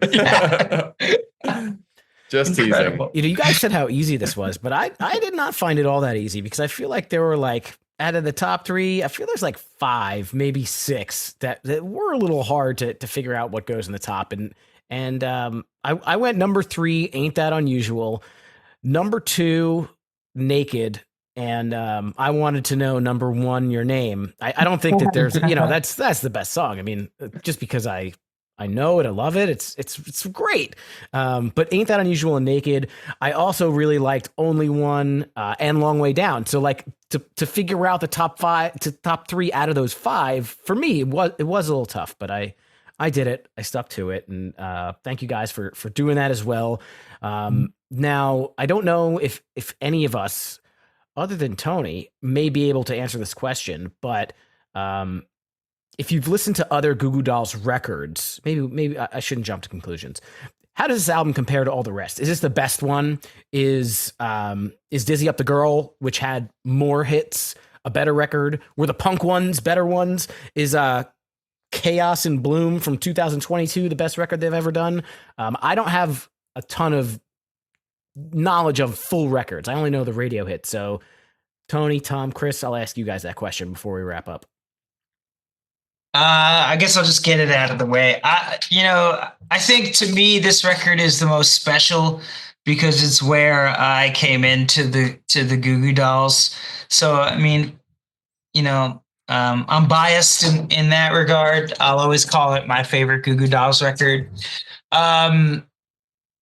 Over time, I think Superstar Car Wash gives this record a run for its money, especially if you're a Replacements fan or a fan of any, Paul Westerberg stuff. I think that record is really incredible. And I think you can't really it's hard to deny how good Dizzy Up the Girl is. Even though at that point they were top 40 pop bands, that song is, more Johnny, and it's just hit after hit after hit after hit. And I love that record a lot. And also Hold Me Down is or Hold Me Up rather, is a record that's really come around over the last 2 years on me. For someone who might be more of a punk rock fan, that was kind of their transition record from being a thrashing punk band, like a 3-chord fast punk band, to coming into more of this melodic stuff. So that's a really good record too. I don't know if I answered your question at all, or if I just went on a rant, but I think Boy Named Goo will always be my favorite because it brought me into the world of the Goo Goo Dolls. But I think that Superstar definitely gives it a run for its money. And I think without a doubt, Dizzy Up the Girl is an undeniably incredibly record. I kind of stopped after Gutter Flower. There is some incredible songs on Garter Flower. Truth is a Whisper, which is the last song on Garter Flower, is arguably one of my favorite Goo Goo Dolls songs of all time. But after that, I kind of lost touch with the Dolls. But I do suggest anything from Hold Me Up to Gutter Flower, you can't go wrong. Would you suggest somebody go forwards or backwards from A Boy Named Goo first? Backwards. I mean, that would be my take. But only go back like those first two. I don't know if you guys listened to the first two records, Jed, and I forget the first one. Self-titled. Yes. Okay. Self-titled. I mean, they're a different band. They're not the same band. I mean, it's like it's a way different band. You know. So I don't even take that into consideration. But I think from Hold Me Up, you start getting that Goo Goo Dolls sound, and then. But I'd say go to Superstar Car Wash after this record. Really, like that would be a great place to go. Anyone listening already knows most of the songs on Dizzy Up. Like, you know, if you were alive and you were listening to the radio or MTV, or you heard most of the songs. They were all over the fucking airwaves. So, you know, and that'll give you, you know, if you like those songs, if you like Slide and Black Balloon and you have a pillow over your head and you're, you know, tying that back in. But yeah. I think Superstar Car Wash is just a really great place to go if Boy Named Goo is your first record here. Tom, any final thoughts on Goo Goo Dolls, past or future? I went back a little bit and real quick, I think, you know, I'm obviously sort of joking about the Robbie bit on A Boy Named Goo, but on Hold Me Up, I really like his songs. I like them a lot better. I feel like he's in his wheelhouse where they were going through this transition after that record, and that's when it maybe it was kind of throwing him off. Like he's like, are we doing this or are we going this new direction? It didn't feel as genuine as it did on Hold Me Up. And so I do like the idea of going backward, but I'm just curious, like, for all the records after, like, are they split? I know you said, Tony, on the next album that Johnny sings more, but like after that, is Robbie singing anything on any of the later records? Like, is it an 80-20 split or what? Is he always on every album? He is. I mean, at least up to Gutter Flower. Again, I haven't really gotten much past that. I've tried, but then I kind of just get disheartened. I'm like, all right, they've changed. It's not for me anymore. But at least up until Gutter Flower, he'll get two songs in a record, you know, one or two songs in a record. It's definitely not as prevalent as it is on this record. But you know, he's still allowed to get his one or two songs. Looks like on the 2022 record, he had 2 songs on lead vocals. Yeah, that's okay. what it kind of is. You know, which I you know, again, I think that's super. I mean, he could get none, but you know, I think Johnny allows him to, you know, keep his creative input going. I will say, if nobody's listened to it, last year they released a live record from 1995 from a show they played in New York, and I was obsessed with the live. I don't usually listen to live records. I don't really like them. But I was obsessed with this record for like 6 months straight. It was all I would listen to. It really just, they did such a good job of mixing this record and just capturing the feeling of just like the Goo Goo Dolls. It's loud, it's sloppy. They mess up. There's bad chords in every song, and it's so good. It's perfect. So if you haven't heard the live record that came out last year, definitely listen to it. It's so good. Chris, any final thoughts? Final thoughts have already been said, guys. I really enjoyed this exercise with this band. We've never ever talked about the Goo Goo Dolls before on High School Never Ends. This is a first time. This was a monster episode, but I think it was warranted. I think we did it justice. I think there was a lot to say, especially with one of the most beloved albums, I could safely say that, right, of the 1990s. And guys, you knocked it out of the park as we expected. So before I wrap things up, I'll kick it back over to you, Steve. Any last thoughts from you? Nope. This was a fun listen. Again, The Goo Goo Dolls are a band that I am not obsessed with in any way, shape, or form, but I thoroughly enjoy everything that I hear from them. And to do a deep dive on this album, which I hadn't listened to in its entirety ever, and hear the two different voices, I thought it was cool. I thoroughly enjoyed the album, and I'm curious to hear some of the previous stuff and even some of the stuff afterwards. And I guess that'll be that. Tony, tell people about the Tired Radio. Not the Tired Radio. Tell people about Tired Radio.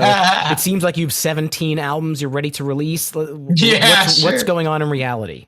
Well, before I do that, Steve, can I ask you, I have a Goo Goo Dolls playlist that I had made that I sent to friends to get into the dolls. I don't know if that's something you'd be willing to link in the show notes. It's done. Okay, cool. Yeah, that'll be in the show notes. Hit that over to us somehow. Give us the link and love that. Get Tony's Goo Goo Dolls playlist. It's like pretty much all my favorite Goo Goo Dolls songs. So, what's going on with Tired Radio? So, we have finished recording the new record, and I love it, and I'm very proud of it, and I'm excited to release it. I don't know when that's going to happen just yet, but it is coming soon enough. We're going to be down in Gainesville, Florida for Fest, October 25th, 6th, and 7th, I believe. So if anyone is going to Fest, we're playing Friday night at Vecinos. Come hang out. It'll be a lot of fun. What else? Be angry at the other band that does the Goo Goo Dolls cover set. Yeah, you might if you want to come see a fight. I mean, I'm pretty much about ready. I'm fired up. I'm ready. There's gonna be it's gonna be a blast. I haven't talked to them yet, but I'm definitely fully planning on jumping on stage and singing at least one song with them. And I sort of know them. They're called New Junk City. They're also a great band, so go check them out. Other than that, we've been laying low a bit, just trying to finish up this record. So we dropped a bunch of new shirts today to try to help fund putting the record out. So if anyone is in the market for a new shirt, we've got some cool designs. You can go check those out on our Instagram. There's a link at tired_radio.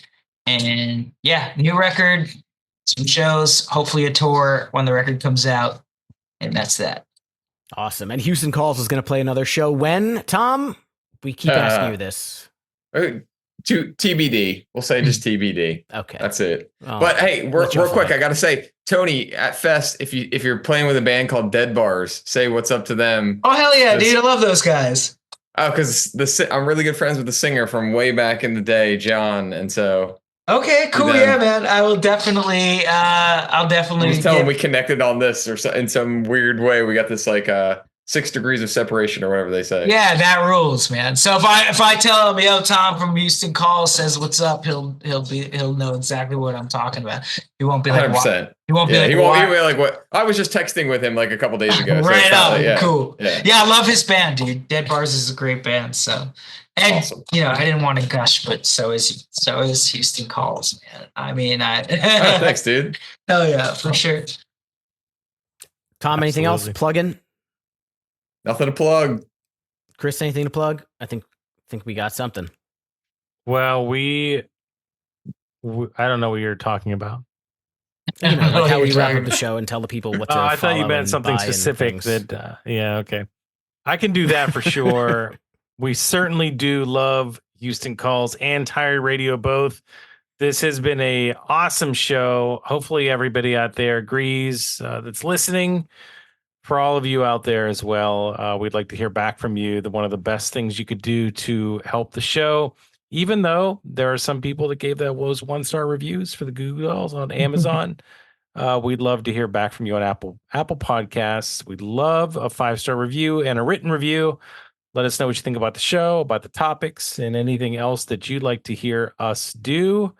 You can add it there. And don't forget about our shop where you can go and purchase some really cool merch. You can find the link to our shop at our hub. That's www.hsndpod.com. That's right. And make sure you're following us on the socials at HSNEPod, like High School Never Ends Pod. You can join our Discord. Go to hsnepod.com and tell us if you think that Goo Goo Dolls fucking sucks. And then we'll give 1, your name, 2, your address, 3, your social security number to Tony. He will show up with a bottle of Jim Beam and he will teach you why you are absolutely wrong. But yeah, I digress. Follow us on the social medias. Thank you guys both. Tony, Tom, this has been absolutely fantastic. Alt-ober will continue next week with an all-new episode. Who the hell knows what we're going to talk about? Until then, keep on rocking your dad bods, throw up your rock hands, and blast the pop punk. Internet! I'm Coy Jandro, a Bostonian who loves pop culture, comic books, and people. And I host Coycast. It's a podcast about all those things. If it fits in on a con floor, we talk about it on Coycast. Myself and producer Jake do previews, reviews, deep dives, and tinfoil hat theories about everything from movies, TV, and the comic books themselves. I also like to dish out comic recommendations from my 100-plus pull list a week so you know what's best to buy. So join us, True Believer, on Coycast.com or wherever you're listening to this podcast right now.